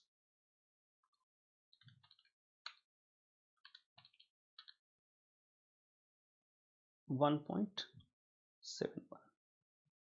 I hope you would have calculated for the second part also. I want to see something, percentage change in EPS, and I want to cross verify my answer. EPS change would be reflected by combined leverage. So my sales changes by certain percentage. In rough I can check. It will give you it's basically a recap of the entire chapter if I speak frankly. It's a recap of the entire chapter if I speak very frankly. So can I cross check that out? Yes, sir. Can I cross check that out? Yes, sir. Let us try that out.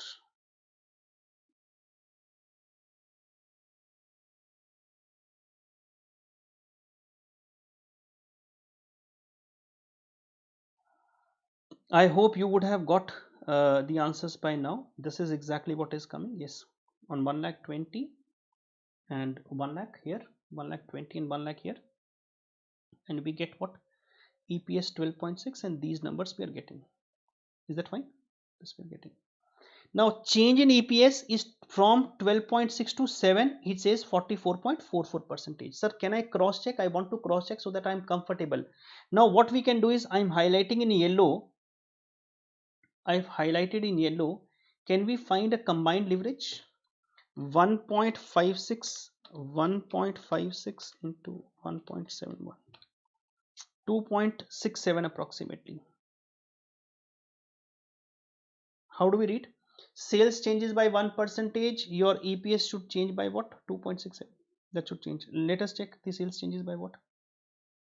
Sales changes by, can we say what is the decline in the sales, sir? It's 2,40,000 divided by 14,40,000. 16.67 decrease.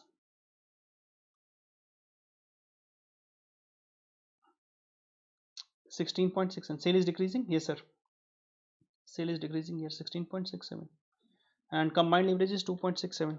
So 2.67, it gives me roughly 44.44 percentage. So operating leverage, you can read that out please. EPS relationship, you might have done some questions on the EPS front. If the sales changes by this, what is the change in the impact and so on the EPS? This could help you out. So that roughly would help out. This chapter I expect a single reading should you should not take more than half an hour time. You should not take more than half an hour time to finish off this chapter, entire chapter. This has to be the simplest of the chapter. Is that fine? This has to be the simplest of the chapter which comes out. Done sir. Now let us look at a fifth question, slightly lengthy, and some assumptions would be made. We'll make it accordingly. Some assumptions would be made. We'll make it accordingly. So I might need your patience level. We might need some calculations to be done. Let's understand that question first. Let's read the fifth question, please.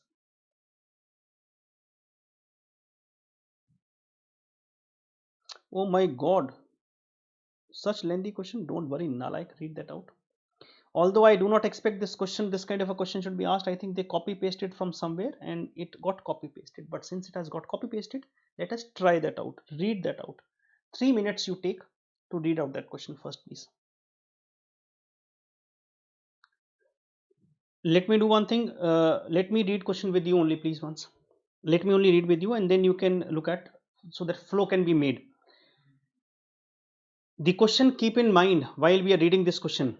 Please keep in mind, it will be in fact, let us read and then I'll tell you what this comes out. You will be able to make out. There could have been some decision in which you could have taken, should I shift my process from existing to the new one or not. Let us read out what question means is. Yes sir, a very important question. And since they have institute has given this kind of a question in the RTP, that means there could be a chance they can make similar type. It will not be a tough, I'm saying. When we'll do the calculation, it will not be tough. And I'll make sure, I'm saying it again, I'll make sure every figure we solve it here and then we look at the answer. Means we have to create our scenario in such a way that I would be able to solve the question and then I would be looking at the answer. Please have that confidence. Understand, first part would be understanding what is happening. Let's see.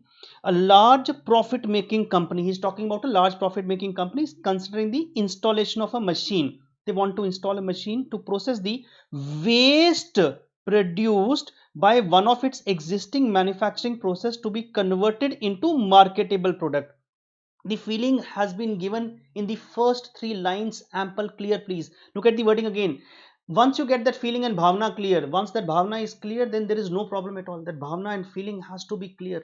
Let us try to read sir once again. A large profit making company is considering the installation of a machine. They want to install a machine. What is the use of that machine? Look at that use.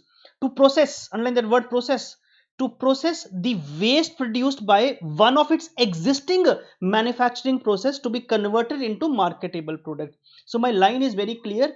They have one existing manufacturing process which might be producing some waste, and they want to install some machine to process that waste. That means processing of a waste, and that could become a marketable product. So my things are clear. Waste as of now, which is produced by one of the existing machines, has to be converted into processed form and it becomes marketable. Is that fine? We'll go forward and read once again. At present means as of now. At present, as of now, the waste is removed by contractor. We have given contract to someone for disposal on payment by the company of rupees 150 lakh per annum for next 4 years. Oh my God, what is the amount? You can imagine what kind of a waste it would be if we get this kind of a contract. I think better of 150 lakh per annum for removing that waste. Let me read once again. I hope I am reading correct, please. I don't know. Let us read once again.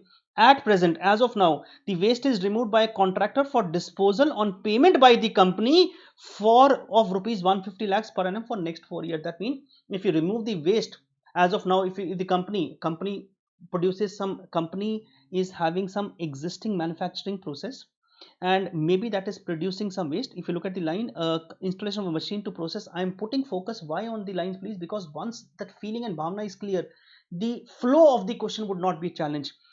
installation of a machine to process the waste produced by one of its manufacturing process to be converted into marketable product. That means the waste which is produced, the company gives a huge amount to the contractor, 150 lakh for next 4 years. They might have done the contract. That is one. That means existing is this. What is this existing? You know, existing, new, replacement decision. What is my existing? What is my new? That is the kind of a flow we'll be making. The contract can be terminated. That means you can terminate this contract which you have given upon installation of a aforesaid machine. If you install the machine, that means there will be no removal of the waste now, because whatever waste comes out, it will be processed. You are just planning on a payment of compensation of a 90 lakh before the processing operation starts. That means, sir, as of now, what we give 150 lakh per annum for next year, this contract with the contractor can be terminated by making him one time payment of 90 lakhs. He's talking about the existing scenario. It means if I, let's suppose, if you would have shifted, do not read further.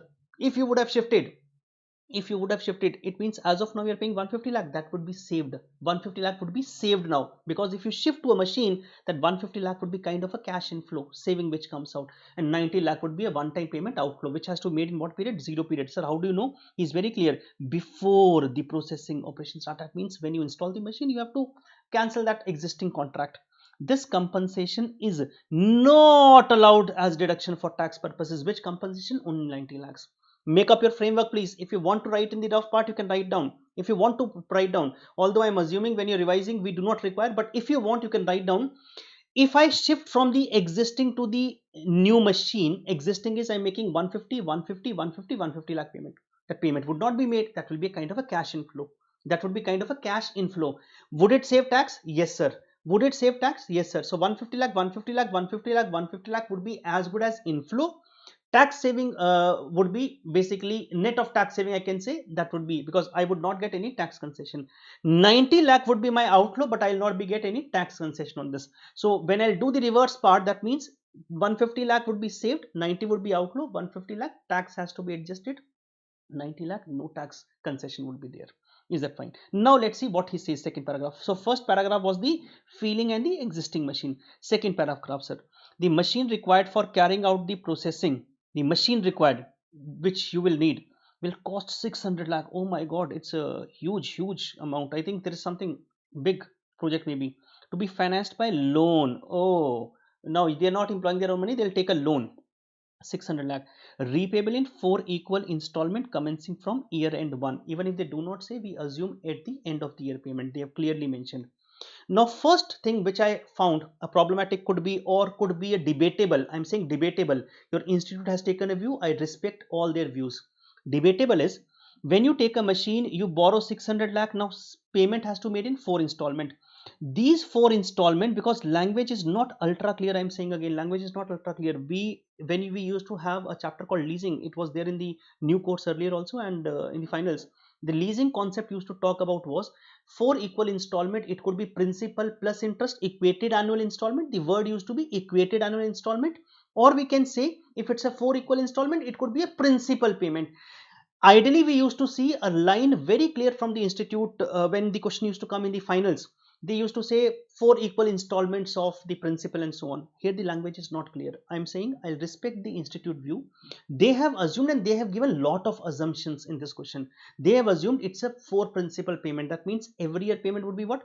150 lakh, 150 lakh, 150 lakh and 150 lakh. We'll assume that. That means in exam, sir, if it comes in, it means if institute is saying this kind of assumption, you can make your life easier, because otherwise the question is already very lengthy. I think the question will go a huge length. So that is assumption they have given, which I'll show you at the end. So we'll assume it's a principal payment, but I'm saying it could be debatable. I'm not saying your opinion, my opinion, or I am the ultra right, or institute is wrong. No, we cannot criticize. It could be maybe when I'm framing my question, my intention of framing is a principal payment, but maybe I was not able to clarify my feelings or bhavna very clearly to you. Bhavna is nothing but it's a feeling. Don't go by that bhavna, please. Bhavna is only a feeling, na like. So loan repayable, principal 4 payments, 150 lakh, 150, 150 and 150, 4 years. Interest will be 14% per annum. Now interest will be 14. That means roughly calculate, if you want to calculate, I'll show you that calculation also. First year interest will be on 600 lakh. Then second year interest would be on 450 lakh, because you repay what? repay sir 150, the next year would be on 300, last year would be 150 lakh interest. So interest calculation we will do it separately. I'll read the question, I'll put down my smaller parts. Then it says at the end of fourth year machine can be sold for 60 lakh, cost of dismantling, would be 45. So I can say my net proceeds will come around 15 lakhs. My net proceeds will come around 15 lakh. Sir, will we check when we are selling the machine, depreciation would be there, would we check any gain or loss? We'll talk about that. Again, your institute has given some assumption. I'll tell you why they have given that kind of assumption once we have finished. First paragraph told me what is my existing, what is happening. So I'm planning to buy a machine to process the carry out the processing part. Now once I buy the machine, they have given the cost part of it, in the second paragraph. That means investment, what is required, and loan would be taken, repayment. Now it says what will happen next.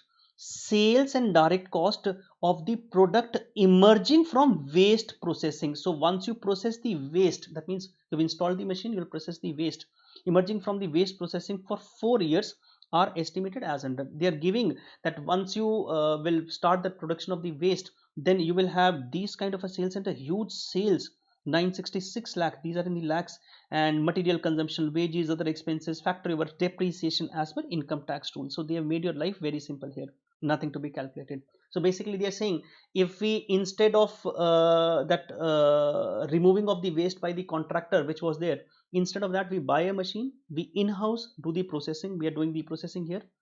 So if we do the processing here, then these kind of a 4 years, so 4 years is confirmed, equal life. Can you compare that, something equal life?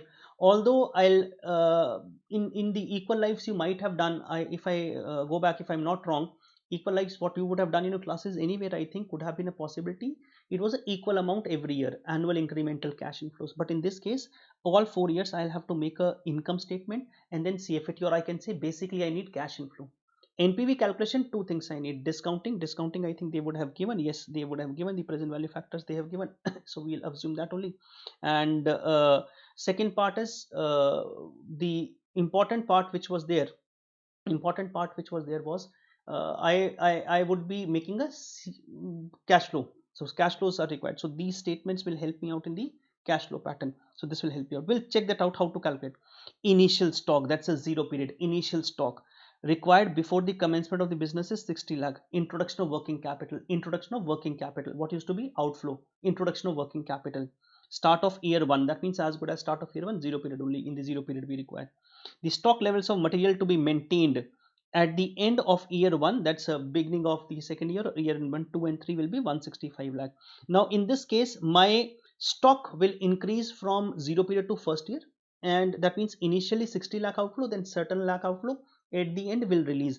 I'll check this point slightly later, I'll come back. Maybe some of you might not have done the how, if the stock changes, why.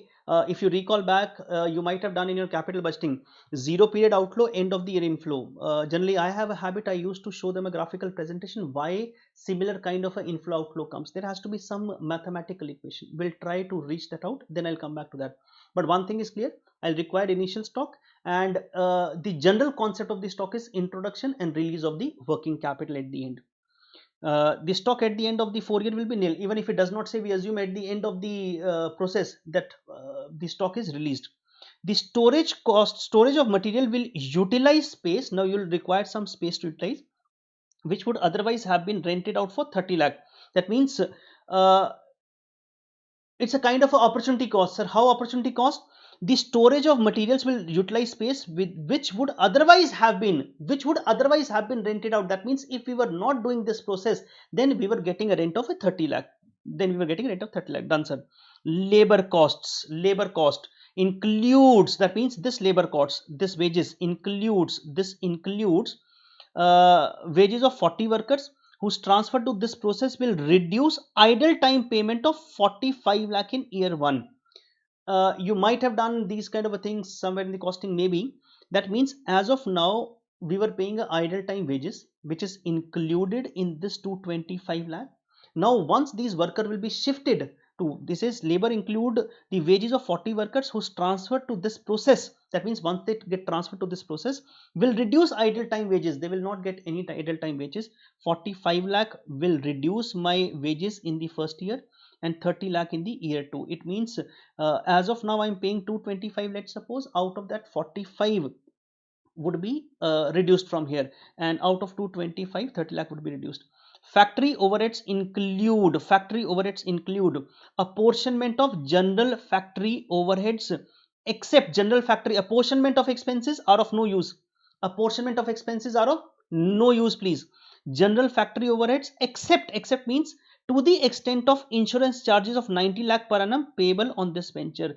Now, instead of giving this lengthy line, he could have said only relevant expenses according to this venture are 90. That means instead of these kind of a things, I will get what? Only the insurance cost, which will be what? 90. If I put that, will be 90. Now, and he says company tax rate is 30%. Present value factors are given. So since he has given the factors, I'll not debate on the discounting rate. That means he wants you to discount at this. Otherwise, we could have done the debate on the discounting rate itself. I could have done, but I'm not doing it since he has given the discounting rate. Done, sir. Now what he says, advise the management on the desirability of installing the machine for processing the waste. That means should we process the waste or not? All calculations should form part of your answer. Now let us, I hope it would have been clear. Do not worry about the figures. I am saying I'll make sure you are able to do figures on your own, and if you get that confidence, my work is done. Otherwise there was no use of discussing this RTP, please. And please feel that confidence. Whatever you put down on the paper, please feel free to put down before I show you the answer. Are we ready? Yes. Let us look at summary of this, please, before I do the figures part. Summary of this was, as of now, first paragraph tells me what is my existing, what is happening, what is my existing process. What is happening is that the machine produces, there is some existing manufacturing. It says there could be profit making company, installation of a machine, keywords for process the waste produced. Waste is produced by one of its existing manufacturing process. Now what we want to do is we want to convert that into a processed part into a marketable product. That means we, instead of throwing that as a waste, and that waste is also not thrown, that is costing me, that means option 1 is throw that as a waste and incur a cost of 150 lakh for 4 years. Second option is buy a machine, remove the contract of the earlier contract, save that 150 lakh. Yes, but obvious you will not get the tax concession that you were getting on that 150. Make him payment of 90 lakh. So that is removed. Now shift to the processing. Let's look at the key points. Look at the key points. 600 lakh loan. Assumption I made as per your institute, we'll make 4 principal payments of 150 lakh. Once we make a principal payment of 150 lakh, it will cost me 14% interest. So every year interest would be kind of a reducing balance which comes out. Then at the end of 4th years, machine would be dismantled 60 lakh, and 45 lakh would, machine would be sold for 60. Cost of dismantling would be 45. I'll get 15 lakh. Sir, should we adjust tax? Ideally we should be. You know how do we adjust the tax? Tax should be that my machine cost is 600, reduce the depreciation, I should get book value. What should I get? Book value. And then what rate I'm selling, I'm selling. But your institute has, for the sake of simplicity, ignored the taxation. So we'll also ignore. I'm saying sake of simplicity. Maybe they assumed since length is big, student will get confused. It means, sir, what in exam if it comes, should we write the assumption? I think so. But ideally I believe institute should, instead of writing that in assumption, it should have given in the part itself, ignore the taxation part on the capital gain or loss, or second part he could have said assume principal payments. He should have given, but it's okay. Now comes, once we process the costs and the sales related to waste processing, which the production will take place, what we have to create is, if we shift, then what is my cash inflow which is coming, and NPV of that cash inflow, basically adjusting the existing what was my there. So existing what was my there means what I was giving existing. If I remove that, what is my saving? If I shift to new, what is my profit PAT comes out, what is my cash inflow comes out, and what is my NPV. That is the objective. He has given data for the income statement. Using that 1, 2, 3, 4, can you calculate CFAT? Sir, how do we calculate CFAT? Sales minus all relevant expenses, tax, PAT plus depreciation, CFAT. Sir, normal CFT calculation, sales minus relevant expenses. I'm using my words very carefully. Relevant expenses, that means some adjustment will be done in the relevant expenses. Relevant expenses, then adjust for the tax, PAT comes, add back depreciation, CFAT comes. Done, sir. Done perfectly fine. Then after that, sir, we have a stock adjustment that will be 0 period some outflow. Then because first year it is increasing, there will be some outflow, incremental outflow, and then nothing would be in the second and third. I think fourth year release of that stock. It is increase of working capital and then release of working capital. Is that fine? Yes, sir. Then he said adjust for the wages. We were paying some idle time wages that will not be paid. That will adjust in the wages income statement only. Then he said there is an opportunity cost, I think 30 lakh which comes out, which they were paying if they were not utilizing this space. So that will be a kind of a loss to me. That will hit my income statement. And then in the factory overheads, all are apportionment. Apportionment are nothing which are not relevant for the decision making. Apportionment, someone else expense which is being debited to my income statement. Maybe I have the capacity to bear that expense. Please understand. I go for a movie, my friend goes for a movie, I sponsor his movie. That means maybe I'm sponsoring 3 4 people more movie. They do not have the capacity to pay. That does not mean my watching a movie, my entertainment would be dependent on should I make them payment or not. So generally we find in what generally in the big companies we find if one company has the capacity to bear the expense of the second division, they apportion that. So it's a kind of a apportionment. Or in a internally in a one division itself, one has the capacity to bear the expense of the second. Apportionment of expenses is not relevant for decision making. Relevant expense for decision making is only 90 lakhs.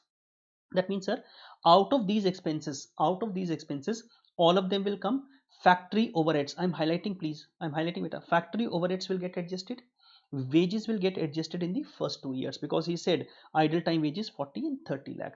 So these are there. Then something else would come. What will come, sir? The interest payment will come. Yes, sir. And this 30 lakh will come. And this 30 lakh. Let us do one thing. Let us make a small note. If you want interest payment, we can make it here. If I have year, let's suppose I'm putting year 1, you can put in the rough part please, 3 4.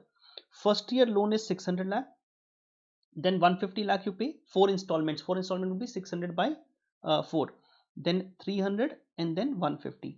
Can we calculate 14% interest on them please? Can we calculate 14% interest on them? 600 into 0.14. I'm just calculating interest payment beta. I'm just calculating interest payment. 84 lakh, 450 into 0.14, 63 lakh, 300 into 0.14, 42,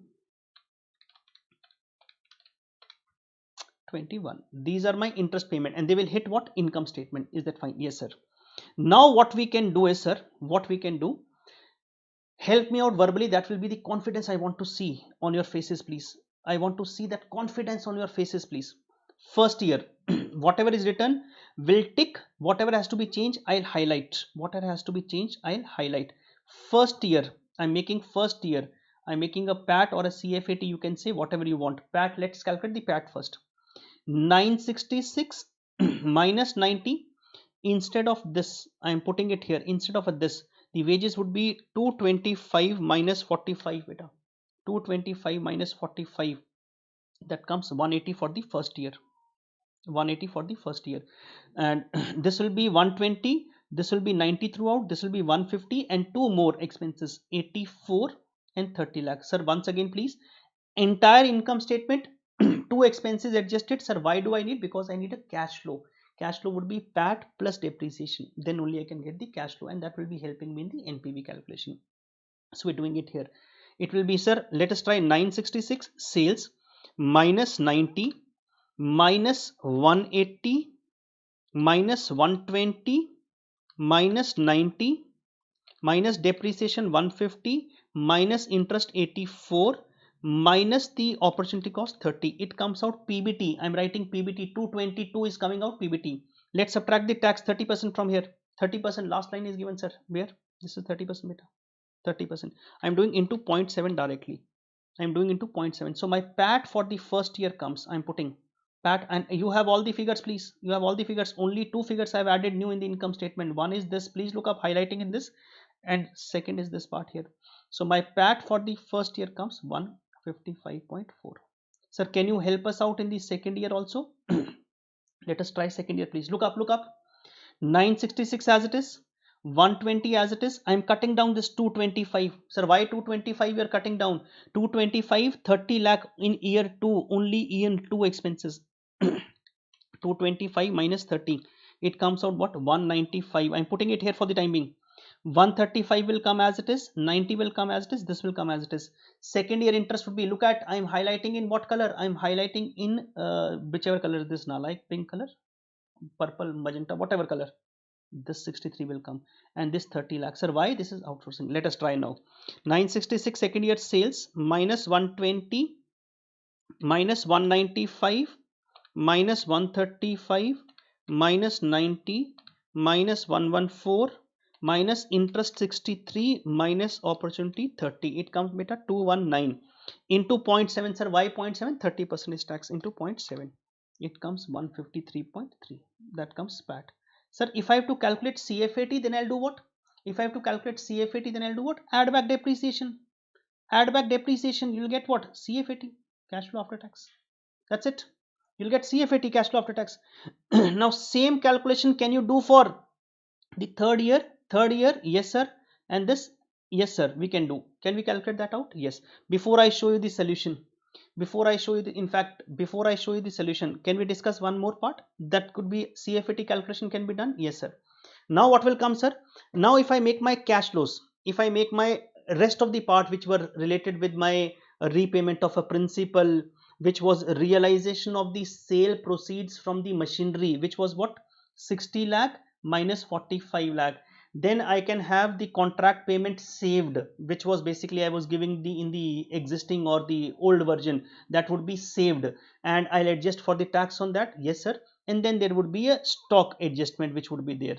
Can we now look at that? So I hope you would have got 155.4, 155.3. If you want to check out, please, you can calculate the rest of them also. Can I quickly do third to get confidence? I'll not speak. You also don't speak and calculate. 4. Okay, I'll speak. Minus 255. Nah, like 255 minus 162. Sir, no stock, no wages adjustment in the third year. No. Minus insurance relevant is only 90. Minus interest is 42. Minus 30, which comes out. It comes out something. Yes. And then minus 84, 336 into 0.7. It should come 235.2 something. 235.2 something. Can I show?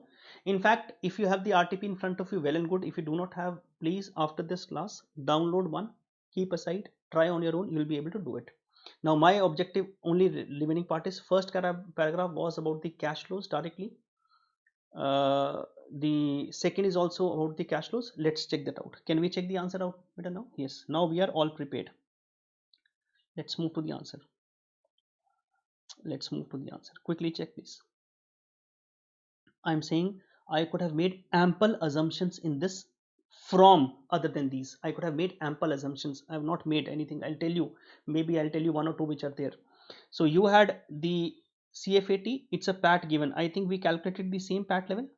I think we calculated the same PAT level. You can see sales was as it is, material as it is. Change was made in the first 2 years. What? This wages. I'm highlighting this part. Factory averages only insurance 90. This was adjusted. Opportunity lost rent. This was adjusted. Interest which came out. So you calculated that part out. No doubt on that part, please. No doubt on that part. We have done. So my PAT comes out profit after tax. Yes, sir. Now let's see how the incremental cash flow. Incremental means existing cash flows less this. You can do one thing. You can do me a favor, please. 155 plus depreciation only for first year. Do it, please. Only for first year. Do it, beta. Only for first year. 155.4 plus 150. 155.4 plus 150. If I add these up, my CFAT for the first year should be 305.40. I hope yes. Say yes, Nalai. Yes. Yes. Nalaik is a love language. Don't worry. You are ultra intelligent people. In this case, what he has done, if you look at this part, these three, if you look at these part, instead of giving all three, you can directly calculate is what CFAT here. If you look at 222 plus depreciation minus tax. I don't know why they have increased the burden. That should come 305.4. Sir. Second year, if I try which color, sir? Green color, green. 153.33 plus 114 depreciation. CFAT 153.3 plus 114. It should come 267 green color. 267.30. Let us try this. So basically they have increases our workload. That's it. You can instead of directly write cash inflows. These are from the machine which you are installing. 219 plus 114 minus 65.7, 267. Is that fine? So these are my this part. No doubt on that part, sir? No doubt. Sir, what is this contract payment saved? Now, like when you shift from the existing to the new, that means you will not have to make any payment to them. So 150 saved every year, 150 saved. But when you save, that means it's an income. Income will increase your profit. Profit will be taxed. So tax on the contract payment. Earlier, what was there? It's basically if you make a payment, you save tax. Now, like if you do not make a payment, tax would be paid. So 150 into 0.3, that taxation comes. Is that fine? That part comes out. No doubt on that. Sir, what is this compensation for contract in zero? 90, no problem at all. 19, do not look at stock please. 90, no problem at all. 90, no problem, because he said you have to make, first paragraph it said 90 lakh you have to make payment, and that would not save tax. No doubt on that, sir. Is that fine? Stock, I'll come back. Then after that you have loan repayment. This is loan repayment. Yes sir, this is loan repayment which is there. Interest payment has already been considered where? In the income statement. Interest payment has already been considered in where? In the income statement. So we'll not adjust here. This is not a profit on sale of machine. That's basically net sale value from the machine comes. He said you'll sell the machine for 60, and such a heavy machine could be that the dismantling will require 45 lakh. So you get 15 lakh. No doubt on that. No doubt on that. And then I think you have the present value factors are given to you, and present value comes, and so comes. Now let me go back to the stock part first. Let me go back to stock part. If you recall back, those who are doing for the first time, let me make a stock. If you remember, your normal capital budgeting talks about is, if your normal capital budgeting 0 period, and let's suppose 4-year, introduction of working capital is outflow, release of working capital is inflow. This is the concept. You might have crammed somewhere, could be a possibility. But when I do, I am, remember those who are looking at this class, those who have taken the classes, please, I have made very clear to them, when you make a payment, let's suppose, why it happens, why? Because stock is not the 4-year concept. How can it be released same amount? Reason, understand. I make it here 1, 2, 3 and 4. I'm making 1, 2, 3 and 4. I'm picking the concept from the cash flow statement. Increase in working capital is outflow, decrease in working capital is inflow. Increase in working capital is outflow, decrease in working capital is inflow. Now January of first year means it's a 0 period, beginning of the year, and December means end of the year. Please understand what I'm saying. January is the beginning of the year, December is the end of the year. Is that fine? In the January, when you introduce working capital, it is what? Increase in working capital. What increase? Minus 60. Say yes, minus 60. Year ends, the stock gets consumed or whatever it gets, we say it's a decrease in working capital plus 60. Plus 60. First year, sir, first year January means 0 period, end. Second year he said I'll be introducing how much? I think he said 165. So it's a 165. Then second year beginning was as good as the first year end, and then the December it comes back again 165. Third year again it's as good as you are closing down your shop, you are moving the goods inside, next day you open the shop, you put the things outside, so you are putting the things again outside, minus 165 lakh, and then 165 lakh again. And then fourth year beginning, that it's a 165, and then release back at the end. Now try to understand what has happened. 0 period 60 lakh outflow, the 60 comes. That second year, sir, how does it come 105? Sir, how does it come? Try to understand. December end and January beginning, this period, look at this part please. December end and January beginning, what is happening? December end 31st December 2010, 1st January 2011, 31st December 2020, let's suppose 31st December 2020, 1st January 2021. Timing is not different. It means what is the net effect? 165 minus 60, 105. That is the outflow which comes out here. Please understand, that is the outflow which comes out. After that, these gets cancelled, these gets cancelled, and at the end, even if he does not say, you release this part. This is with respect to this question. Now when you go back home, please try to do any question what you've done. 0 period you introduce. Now what you do generally in question, 0 period, I'm assuming mentally you are prepared enough. 0 period 100 lakh outflow, inflow, then 100 outflow, inflow, outflow, inflow, outflow, inflow. You never show the inside working. You show 0 period as what? 0 period as what? Outflow, at the end as what? Release. But in this case, since the question specified, in this case, if you remember, what did this question say? If I go back to the question please, in this case, beta question specified that you have you have initial stock of a material. Initial stock of a material is commencement of the processing operation is 60 lakh, and then the stock maintained at the end of year 1 to 3 will be 165. It means 0 period you will have a 60 lakh outflow, then 1 year it is increasing, then it is constant. So what is happening is 60 introduced, 60 released. The moment next day when I opened my shop, I put 165 lakh. So that inflow and outflow 165 and 60. 165 and 60 gives me 105.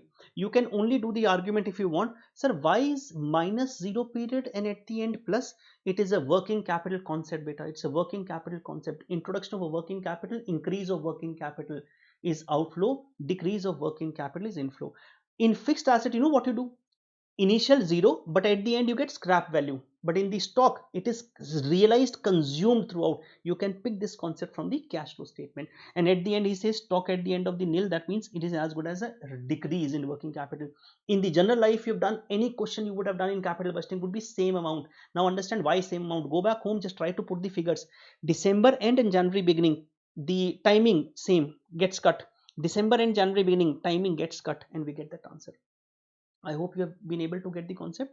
And then I hope this was 90 lakh. I'll show the question for the last time, and then we can summarize the answer. 150, 90 lakh, and this 600 lakh we have already adjusted.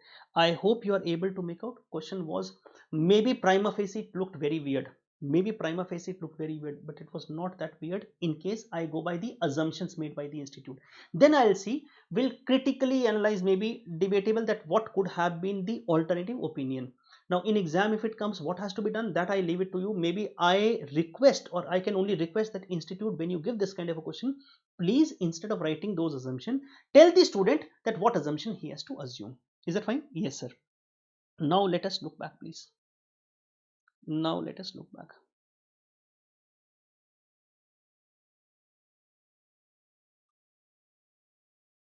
Now look at that part.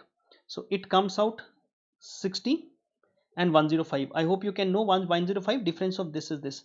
So 165 no flow, 165 no flow, at the end realize this is realized. And then you can calculate what? Cash flows. Then you can calculate these cash flows, total incremental cash flows, which comes out. This comes out, and then you can do what? Discount and NPV calculation. And NPV you are getting what? Positive. NPV you are getting positive. So since you are getting NPV positive, it means what? Since NPV is coming as positive, it says since NPV is positive, management should install the machine for processing of the waste. That means now waste can also give you some income. That means you process the waste, install a machine. Basically, it was question of should we if I ask you, it should be a simple question of should I install the machine or not. That should have been the question. Is that fine? Now look at the assumptions they have given. These are the notes. I assume they should write this in the question itself. Material anyhow has to be taken, right or do not write. Idle time wages anyhow has to be taken, right or do not write. Apportionment only insurance, whether they write or do not write, I'm saying whether they write or do not write, we'll assume them same. Only thing which was for me, which I think should have been clearly given, was these 2 points. Please look up these 2 points. Interest calculated 14% based on 4 equal loan payment, and this is nothing but principal payment. They should write in the exam very clearly. Otherwise, I could have had done equated annual installment. This could be debatable. They have given the note. I am presuming, please, institute request you to write this in the exam clearly. Is that fine? Yes, sir. Sale of machinery. Sale of machinery, net income after deducting removable expenses taken. This anyhow we have to do, tax ignored. This also they should give. Otherwise, it's very difficult for us to remember. It's very difficult for us to know that whether should we assume the taxability or not, or should we ignore the or not, because it's in some of the questions you would have done, some of the questions you would have ignored. So I'm presuming only 4th and 5th point they could have given. The things would have been very easy. You want me to summarize the question once again in a quick 2 minutes? Can I summarize? Although not required, I know you are very intelligent enough. That means either you continue with the existing what you're doing, or you shift to the new. Let me put in a general way now. Continue with the existing, shift to new. If you continue with the existing, you are paying 150, 150, 150, 150 lakh. Remove that, you are paying 150 lakh and saving tax. It's okay. If you do not go with that, you will save 150 lakh. Tax would be adjusted automatically, which is there. 90 lakh would be what? One time payment, which is not given at a tax deduction. That question gave very clearly. Then when you buy the machine, you have to calculate the cash inflows from that machine. What cash inflows? The cash inflows are there. He gave the information to us, and then principal payment, since it was a loan, so it was not a zero period payment. The payment was made in a staggered way. It made a payment. Interest we already adjusted in the income statement. Opportunity cost we adjusted in the statement. Relevant expenses we took, and we calculated NPV. Since NPV is coming positive, the answer is management should install the machine. Is that fine? So I think I have done ample enough. Now since you have this video, you can see, you can put the things in front of you and then see the answer. Although I can make some more assumptions with respect to discount rate also could be, but they have mentioned that discount rate, so we are not touching that out, please. I could have made ample assumptions still from here. Again I said, if this question comes, now what to do, sir, exam, if this kind of a question comes and they do not write the assumptions? That is a key challenge for me, beta. If they give the question and they do not write the assumption, my advice to you is, read that question. If prima facie you feel that yes sir, I can do it without looking or going into controversy, do it. In case you feel this could be if but, then this type of a question should be attempted at the last. Or if you by chance have the option to leave, let's suppose this is the best possible leftover option I get in the exam, then leave it. Please, let's not get emotional about it. I've done capital budgeting ample. Now if any kind of this kind of a question comes in, then what will you do? You have the things in front of you, capital budgeting, you're very strong, but a small point which is deviating from the normal circumstances can give you headache in the exam. Please be very strong in the exam. I'm saying be very strong in the exam. Let us not try to put burden on ourselves. Let's try to make our life simpler. Let's not get adamant, or let's not fall in love that I have done capital budgeting and how I am not able to do this question. This kind of a feeling should not come. Sometime you are a very good batsman, but the bowler is better than you, or the pitch is not favoring you. Let's move forward. The objective is, let us shift from here, go somewhere else, provided I have the option. First I do what is, maybe I do the questions which I find ultra clearer, which gives me confidence. That means I should get the confidence. Once I get that confidence out, then I should look, is it possible to leave any kind of a judgmental question in the option or not? Then I take a call. Sir, tell me one thing, or tell us one thing, that in case this kind of a question, these kind of a question comes, does the institute give a lot of assumptions? Yes. To the paper checker, they give a lot of assumptions, that if student has done this, if student has done this, if student has done this, if student. But why go into that assumption provided you have a scope? Sir, then why did you do this question with us? It was only to tell you that question was not tough.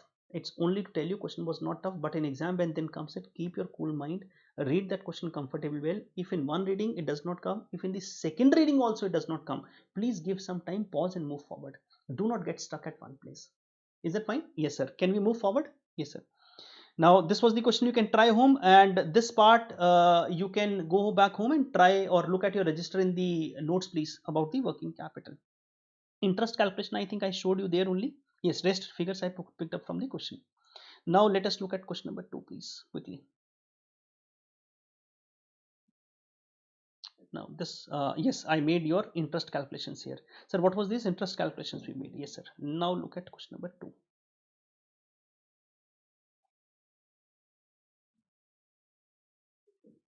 Yes sir. Now read question number 2, cost of capital. Calculate the WACC WACC. Calculate the WACC WACC using the following data: book value weights and market value weights. Very good. These are book value weights given, so I can easily calculate here book values. Let me make my life slightly simpler. Book values. Book values would be 5 lakh divided by 20 lakh. 5 divided by 20, it's a weight 0.25, 0.25, 0.50. I can find the number. So for market value, I need the number. I'm doing it here. This is number is 5,000. 100 divided by this number is 5,000. 10 divided by number is 1 lakh. And then we can multiply by the prices to get the market prices. There is no challenge with that. Additional information: rupees 100 per debenture, redeemable at par, 10% coupon, 4% quotation cost, 10 years maturity. KD calculation: 100 rupees preference share, redeemable at par, 5% coupon, 2% flotation cost, 10 years maturity. 10 years maturity. Equity shares: rupees 4 flotation cost, market price 24, market price 24, next expected dividend 1, annual growth rate of this. This line is given wrong. I would have told you, if the company pays all earning in the form of dividend, there is no retention. If there is no retention, no growth can come. If there is no retention, no growth can come. Corporate tax is 30. The question generally ends here. What we would have done, you can calculate KD, KE, KP using the formulas. He has used very specifically, use YTM method. Use YTM method, yield to maturity method. YTM, yield to maturity method. It is basically a IRR calculation. It's basically a kind of a IRR calculation. You would have basically what happens is, what is IRR basically, or when you calculate the share price, it's basically as per this method, share price or price is nothing but summation of present value of the future cash flows. So we have to apply interpolation. It means is what, sir? If let's suppose I have 10-year of a bond, if I have a 10-year of a bond, there would be some interest payment, and there would be some investment made here. So IRR says my outflows and the inflows, or inflow and outflow should be same. What should be the rate of interest? YTM. So basically it's a kind of a capital budgeting technique. Although I did not assume, in the finals also at a lot of places they give KD formula as interest into 1 minus T plus redemption value minus net proceeds, but they have clearly used, this is the first time we are saying they are using the word YTM method. In that case what happens is, KE there is no challenge, preference shares in this, so there is no challenge. It's only a YTM calculation, means basically KD and KP formula we have to use. IR means we have to calculate the basically what we do is, my present value, whatever comes out, my present value of the price, which will be price minus flotation cost. If I equate with them the interest and the redemption value, what rate would equate? Inflow outflow equal, that has to be there. So KE formula, there is no challenge. KE formula, let us do it here, and then KP and KD I'll do it with you. KE formula, it's a expected dividend, forecasted dividend. Expected dividend is forecasted, so D1, 1 divided by flotation cost 24 minus 4, 20 divided by growth 0.05. So KE there is no challenge. 1 divided by 20 plus 0.05, it comes out 10% as a growth. It comes out 10% as the growth. KE there is no problem.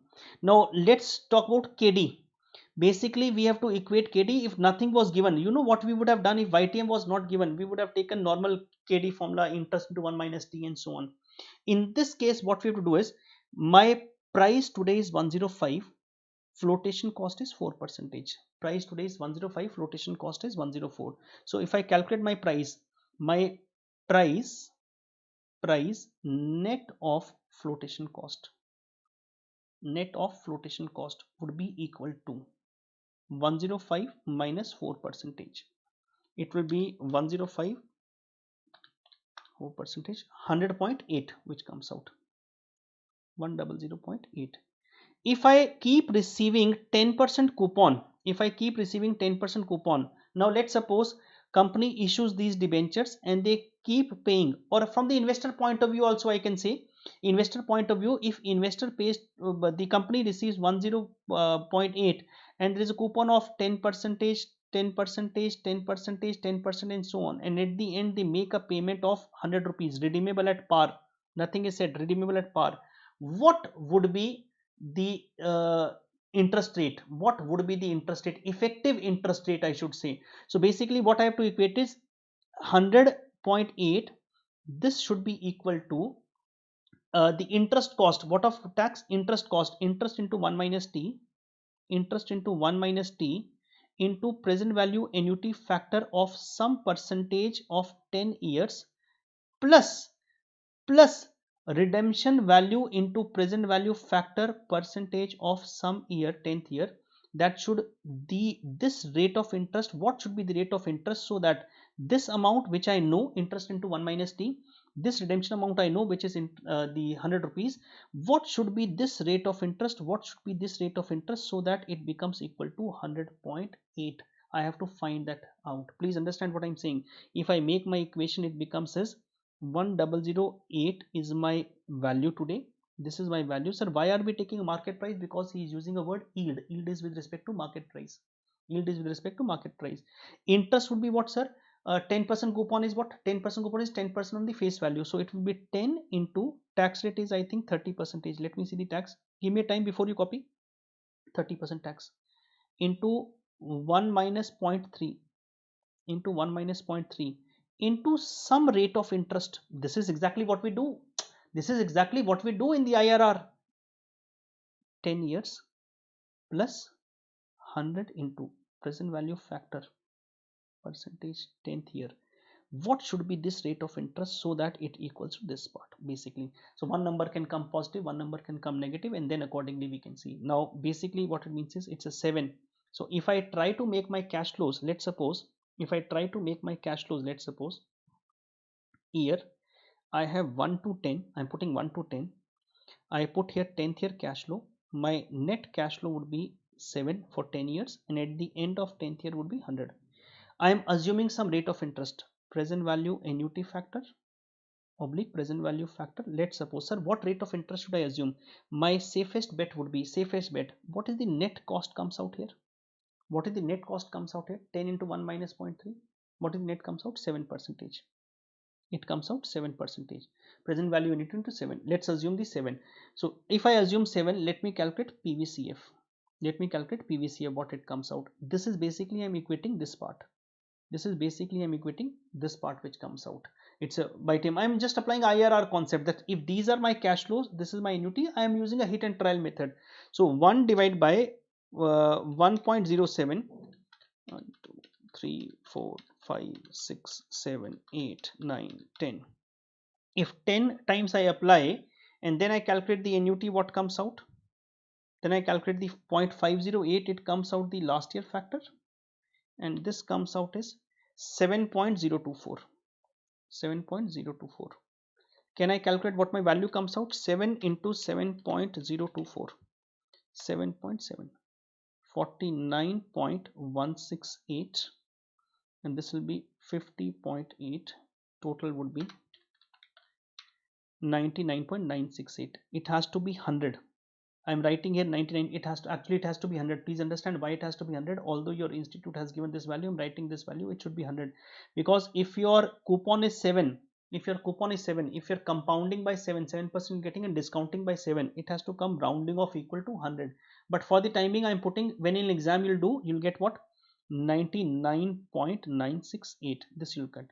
You wanted what value? This value. You wanted what value? This value. So basically this is your intrinsic value. Intrinsic value is fundamental value. If you subtract from here, this market price net of this 100.80, you get negative value minus 100.8.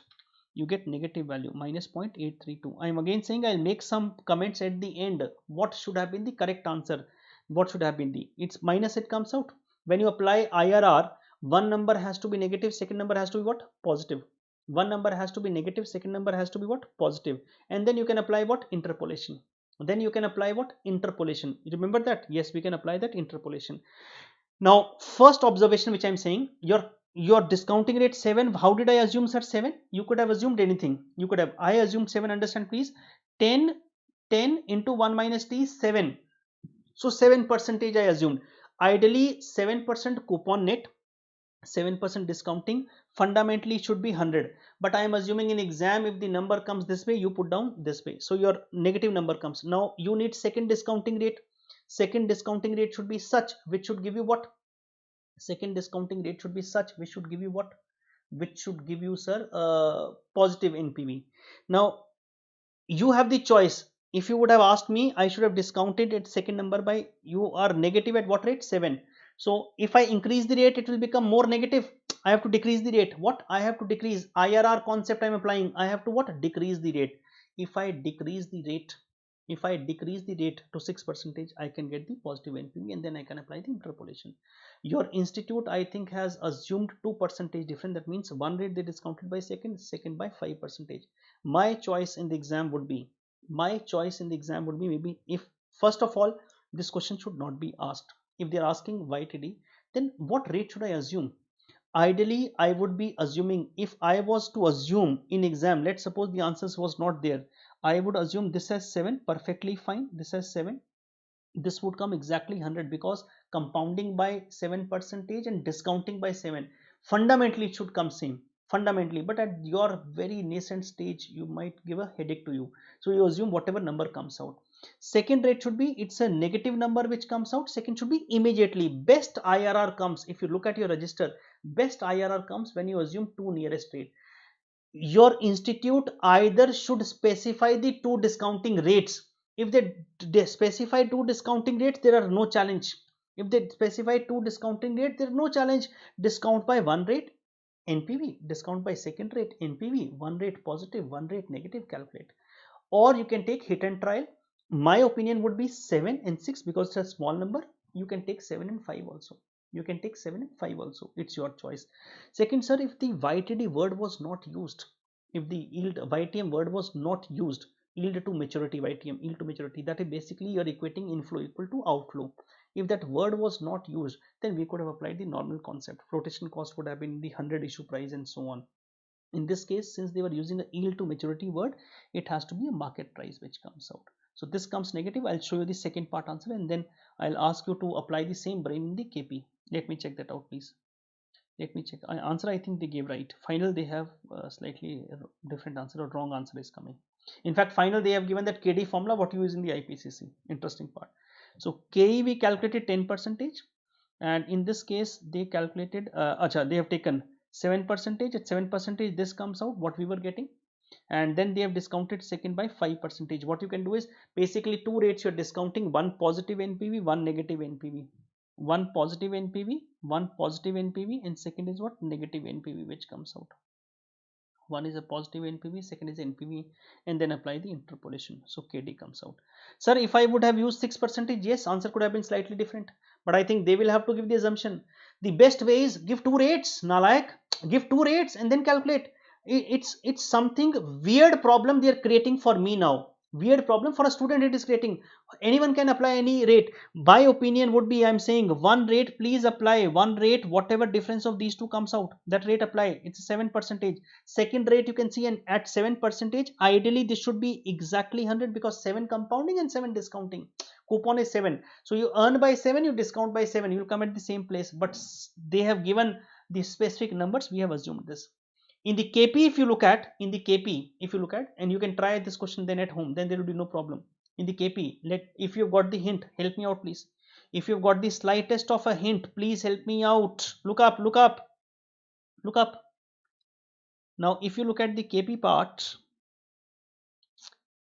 you have 2% flotation cost, 2% flotation cost, and you have 110. Please help me out. So in this case, please help me out. 100 minus 110 minus 2%, minus 2, 107.8, 107.8. So it has to be equated to what? It has to be equated to this 5% interest for 10 years. 10 years. Now you tell me, first rate you will take what discounting? In this case there is no interest into 1 minus t. In this case what we had? In this case we had a 10%, 10 into 1 minus 0.3, 10 into 1 minus 0.37. So first rate I took 7. In this case coupon is 5. First rate I'll take what? First I'll take 5% only. First take 5%.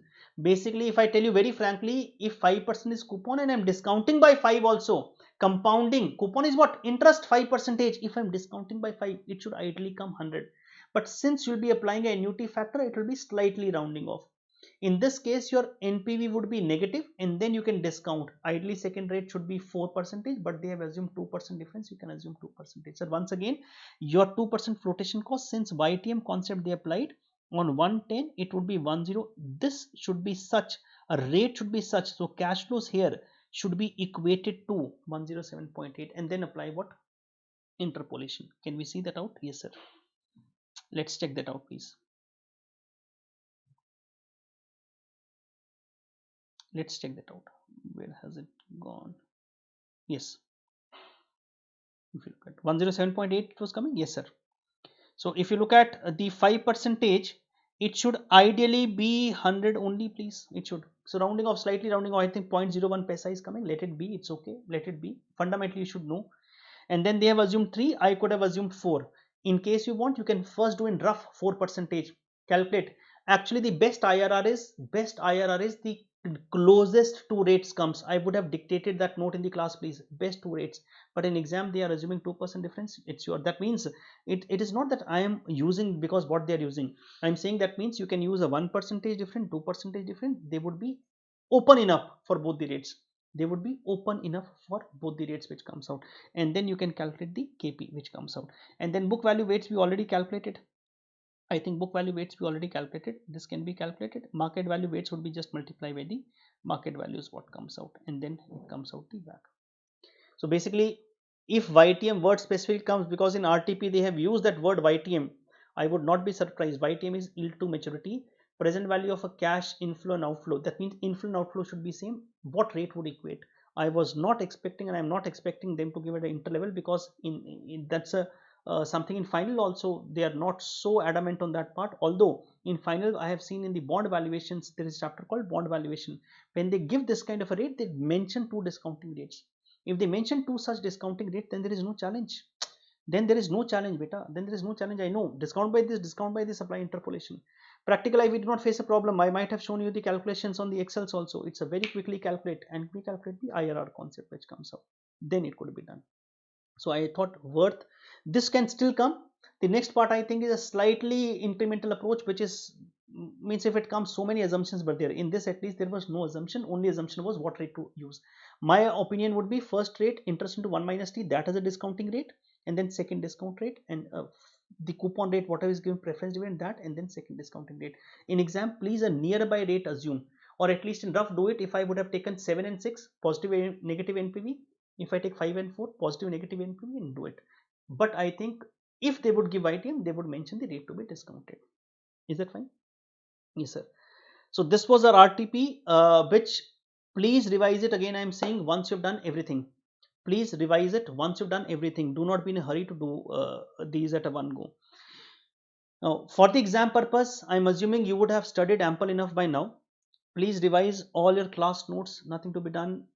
In exam, be very careful when you're giving the exam, please.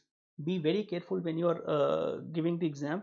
Do not be in a hurry to jump a question because it's a simpler chapter I should take first. It's a difficult chapter I should take last. Read the question once. I told you in the regular classes also, please read the question once. Read them carefully. Analyze them, which question you are comfortable doing first. Because the momentum once you get, for example, if the initial stage itself I would have taken these two questions, our momentum for the entire RTP would have been locked down. I could have taken. So the same way I am assuming, let us suppose I am giving the exam, I have to be very clear enough which question to pick up, irrespective of lengthy, smaller. I should be more comfortable. There could be a very high possibility, you will find such question which you would have done in regular classes, even though it's a lengthy, but it's easier for you because you would have seen. Attempt that out, and please time out yourself clearly. If it's a 10-minute question, take 15 minutes. If you're not able to do, move forward. Not for my paper I'm saying, I would have said it could be for any paper which can come out. So I'm not giving you a lot of discussion here because the objective was only RTP. So let us stick to the RTP part out here only. I'm assuming institute, when they are making the question, instructions are clear cut. There could be some controversial point, there could be some assumption. Wherever you feel that I have to write the assumption, please write the assumption. Wherever you get two opinions, please do write the assumption. It's a very, very important part, because what I am writing, what someone else is expecting could be different. Although if there are certain assumptions you do by different ways, institute will give you the marks, but let us still be proactive from our side and write the assumption which comes out. And I hope the tough times will not last for a long time. Please give the exam, be mentally prepared. The mental strength is very, very important. Please do not give away your mental strength. If you become weak mentally, then the tough challenge would come. It's a COVID situation, I know. It's a very tough situation. I don't know how the students will go out for 8 days, how parents would be comfortable. It's a very strange part. I cannot imagine that out. I don't know. It's a scary. Although people are getting better off by getting a sick, it's okay, but we never know what are the long lasting effects are. But I'm not, neither I'm criticizing, neither I'm demotivating. It's totally your call. but you have to be mentally prepared when you go for the exam. That is very, very important. The moment you have in your mind that, sir, there is a problem, pandemic around, and then I'm giving exam, I would not be able to give the exam. If I'm giving exam, I have to be 100% sure I'm giving the exam. If by chance any concern comes, whether it's from the family, whether from somewhere else, please take your call accordingly. I'm saying please take your call accordingly. Although I am not saying do not go for the exam, neither go for the exam, because any opinion of mine would be uh, prejudicial. Health is important, studies are important, what level we have to move forward, that is very important. And safety precautions, if you can take safety precautions, you take, that's perfectly fine. But when you go out from the home, you are mentally prepared, nothing is there, it's a normal, I'm going, then you will be able to enjoy and give the exam. Otherwise this could be tough. And could be opportunity also. Let's suppose there could be, out of the 100 students, only 40-50 are going for the exam, so I can expect the pass percentage to be higher. There could be second opinion also, those who did not give the exam in the May and they would be there and club together, that could be a double impact also. We never know what will happen, but I hope things will correct and we'll be back to the normal very soon. I can wish you all the luck. Give your best, give your 100%, so that you, at least in your eyes, when you look at, you believe that I have given my best, rest is up to him. So it's whatever attempt it comes out, I do not know. But please, when you give the exam, be very comfortable. I have given my 100%. That is very, very, very important. Is it fine? Wish you all the luck. Take care and bye bye. Wish you all the luck. Take care and bye bye, beta.